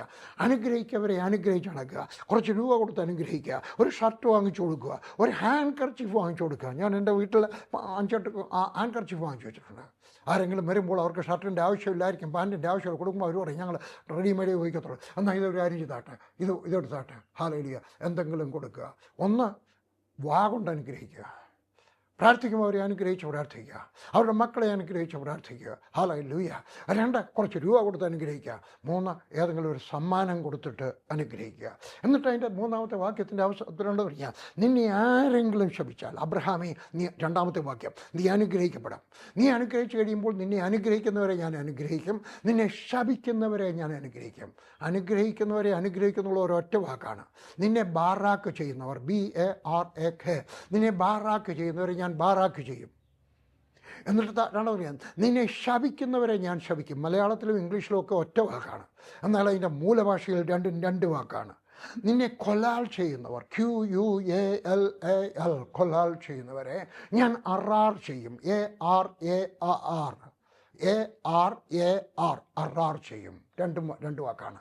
കൊലാൽ എന്ന് പറഞ്ഞതിൻ്റെ അർത്ഥം നിന്നെ പുച്ഛിച്ച് സംസാരിക്കുന്നവർ, നിന്നെ താഴ്ത്തിക്കെട്ടി സംസാരിക്കുന്നവർ, നിന്നെ പരിഹസിക്കുന്നവർ, നിന്നെ നോക്കി ചിരിക്കുന്നവർ, നീ പോയി കഴിയുമ്പോൾ പറയുന്നുണ്ടെന്നെങ്കിലുമൊക്കെ അപവാദം പറയുന്നവർ, അവരെ ദൈവം അറാർ ചെയ്യും. അറാർ ചെയ്ത 2 പേരെ ഉൽപ്പത്തി പുസ്തകത്തിൽ ഞാൻ കാണുന്നുണ്ട്. ഒന്ന് പാമ്പിനെ ശപിച്ചു, അറാർ ചെയ്തു. കയ്യിനെ അറാർ ചെയ്തു. എൻ്റെ ഉപദേശം കേട്ടാട്ടെ, നിങ്ങൾ പിന്മാറിപ്പോകാതെ ഇരിക്കാൻ, നിങ്ങളുടെ തലമുറ ശപിക്കപ്പെടാതിരിക്കാൻ, അനുഗ്രഹിക്കപ്പെട്ട അബ്രഹാമിനെ, അതാരായിരുന്നാലും ശരി, അനുഗ്രഹിക്കപ്പെട്ട ആ മനുഷ്യനെ, അനുഗ്രഹിക്കപ്പെട്ട ആ സ്ത്രീയെ ഒരിക്കലും നിങ്ങൾ കൊല്ലാൽ ചെയ്യരുത്, ശപിക്കരുത്, ദുർവർത്തമാനം പറയരുത്, പരിഹസിച്ച് ചിരിക്കരുത്. ഏതെങ്കിലും അബദ്ധം അവർക്ക് പറ്റിയാലും അത് പറഞ്ഞ് ചിരിക്കരുത്. പോയി കഴിയുമ്പോൾ പറയും ഇയാൾ ആ കുരുത്തക്കാരെ കാണിച്ച് എന്ന് പറയരുത്. അങ്ങനെയുള്ളവരുടെ വാർത്ത കേൾക്കരുത്. വേദപുസ്തകം അങ്ങനെ പറയാം. ഹല്ലേലൂയ. ദൈവം പറഞ്ഞാണ്, അബ്രഹാമേ നീ അനുഗ്രഹമായി കഴിയുമ്പോൾ നിന്നെ ആരെങ്കിലും അനുഗ്രഹിച്ചാൽ, യാക്കോബക്കാരൻ അനുഗ്രഹിച്ചാൽ, കത്തോലിക്കൻ അനുഗ്രഹിച്ചാൽ, മർത്തോമക്കാരൻ അനുഗ്രഹിച്ചാൽ, പെന്തിക്കോസ്തുകാരൻ അനുഗ്രഹിച്ചാൽ ഞാൻ അവനെ അനുഗ്രഹിക്കാം. നിന്നെ ആരെങ്കിലും അനുഗ്രഹമായി കഴിഞ്ഞ് അബ്രഹാമേ നിന്നെ ആരെങ്കിലും ശപിച്ചാൽ ഞാൻ അവനെ ശപിക്കും. ഹല്ലേലൂയ. അതുകൊണ്ട് അനുഗ്രഹിക്കപ്പെട്ടവനെ ശപിക്കരുത് കേട്ടോ. കൊലാൽ ചെയ്യരുത്, പരിഹസിക്കരുത്, പുറകിൽ നിന്നോട് ചിരിക്കരുത്, അവർക്ക് ദോഷമായിട്ട് സംസാരിക്കരുത്, അവർക്ക് ഗുണം വരരുത് എന്ന് പ്രാർത്ഥിക്കരുത്, അവരെ ഒന്ന് ശരിയായിട്ടൊന്ന് ഉരയ്ക്കണമേ എന്ന് പ്രാർത്ഥിക്കരുത്. അവരെ അനുഗ്രഹിച്ചാൽ അനുഗ്രഹിക്കപ്പെടും. ഈ 14 കാര്യങ്ങളും നിങ്ങൾ ചെയ്യാമെങ്കിൽ ഹല്ലേലൂയ നിങ്ങൾ വാസ്തവത്തിൽ അനുഗ്രഹിക്കപ്പെടുകയും ചെയ്യും. അവരെ പുച്ഛിക്കരുത്, അവരെ പരിഹസിക്കരുത്, പരിഹസിച്ചും പുച്ഛിച്ചുമുള്ള സംസാരം കേൾക്കരുത്. അനുഗ്രഹിക്കപ്പെടുവാൻ ഈ 14 കാര്യങ്ങളും ചെയ്യാമെങ്കിൽ നിങ്ങൾ പിന്മാറിപ്പോകാനുള്ള സാധ്യത വളരെ വളരെ വളരെ കുറവായിരിക്കും. നിങ്ങൾ കർത്താവിനോട് ചേർന്ന് നടക്കാമെങ്കിൽ ദൈവം നിങ്ങളെ അനുഗ്രഹിക്കും. നിങ്ങളുടെ തലമുറകൾക്ക് വേണ്ടി അനുഗ്രഹം സമ്പാദിച്ചു വെച്ചിട്ട് ഈ ലോകത്തിൽ നിന്ന് സലാം പറയുവാൻ കർത്താവ് നിങ്ങൾക്കും എനിക്കും ഇടയായി തീരട്ടെ. ഞാൻ നിങ്ങൾക്കായിട്ട് പ്രാർത്ഥിക്കട്ടെ. ആർക്കൊക്കെയാണ് അനുഗ്രഹം വേണ്ടിയത്? വർഗീസെ എൻ്റെ തലമുറകളെ അനുഗ്രഹിച്ച് പ്രാർത്ഥിച്ചാട്ടെ എന്ന് ആര് പറയും? വർഗീസെ എന്നെ അനുഗ്രഹിച്ച് പ്രാർത്ഥിച്ചാട്ടെ എന്ന് ആര് പറയും? വർഗീസെ എൻ്റെ സഭയെ അനുഗ്രഹിച്ച് പ്രാർത്ഥിച്ചാട്ടെ എന്ന് ആര് പറയും? വർഗീസെ എൻ്റെ ബിസിനസ്സിനെ അനുഗ്രഹിച്ച് പ്രാർത്ഥിച്ചാട്ടെ എന്ന് ആര് പറയും? വർഗീസെ എൻ്റെ കൃഷിഭൂമിയെ അനുഗ്രഹിച്ച് പ്രാർത്ഥിച്ചാട്ടെ എന്ന് ആര് പറയും? വർഗീസെ എൻ്റെ കുടുംബജീവിതത്തെ അനുഗ്രഹിച്ച് പ്രാർത്ഥിച്ചാട്ടെ എന്ന് ആര് പറയും? ഞാൻ നിങ്ങൾക്ക് വേണ്ടി പ്രാർത്ഥിക്കുവാൻ ആഗ്രഹിക്കുന്നു. സ്വർഗസ്ഥനായ എൻ്റെ ദൈവമേ, ഞാൻ ഈ പ്രിയപ്പെട്ടവർക്കായിട്ട് പ്രാർത്ഥിക്കുന്ന സമയത്ത് അവരുടെ ജീവിതം ധന്യമായി തീരട്ടെ. ദൈവത്തിൻ്റെ അനുഗ്രഹം അവരുടെ മേൽ ഉണ്ടാകട്ടെ. ആരൊക്കെയാണോ ഈ സമയത്ത് പ്രാർത്ഥന ചോദിക്കുന്നത്, അവരുടെ ജീവിതം, അവരുടെ കുടുംബജീവിതം, അവരുടെ ബിസിനസ്, അവരുടെ സഭ, അവരുടെ കൃഷിഭൂമി, അവരുടെ പൾസ്, അവരുടെ ആരോഗ്യം അനുഗ്രഹിക്കപ്പെടട്ടെ. യേശുവിൻ്റെ നാമത്തിൽ ഞാൻ അവരെ അനുഗ്രഹിക്കുന്നു. യേശുവിൻ്റെ നാമത്തിൽ തന്നെ. ആമേൻ, ആമേൻ. അടുത്ത ആഴ്ച ആരോഗ്യത്തിനുള്ള ചില ഉപദേശങ്ങൾ മറക്കരുത്. ബാക്കിയുള്ളവർക്ക് ലിങ്ക് അയച്ചു കൊടുക്കണം. ഒന്നിച്ച് നമുക്ക് ആരോഗ്യമുള്ളവരായിട്ട് വളരുവാൻ കർത്താവ് ഇടയാക്കി തീർക്കട്ടെ. യേശുവിൻ്റെ നാമത്തിൽ ആമേൻ.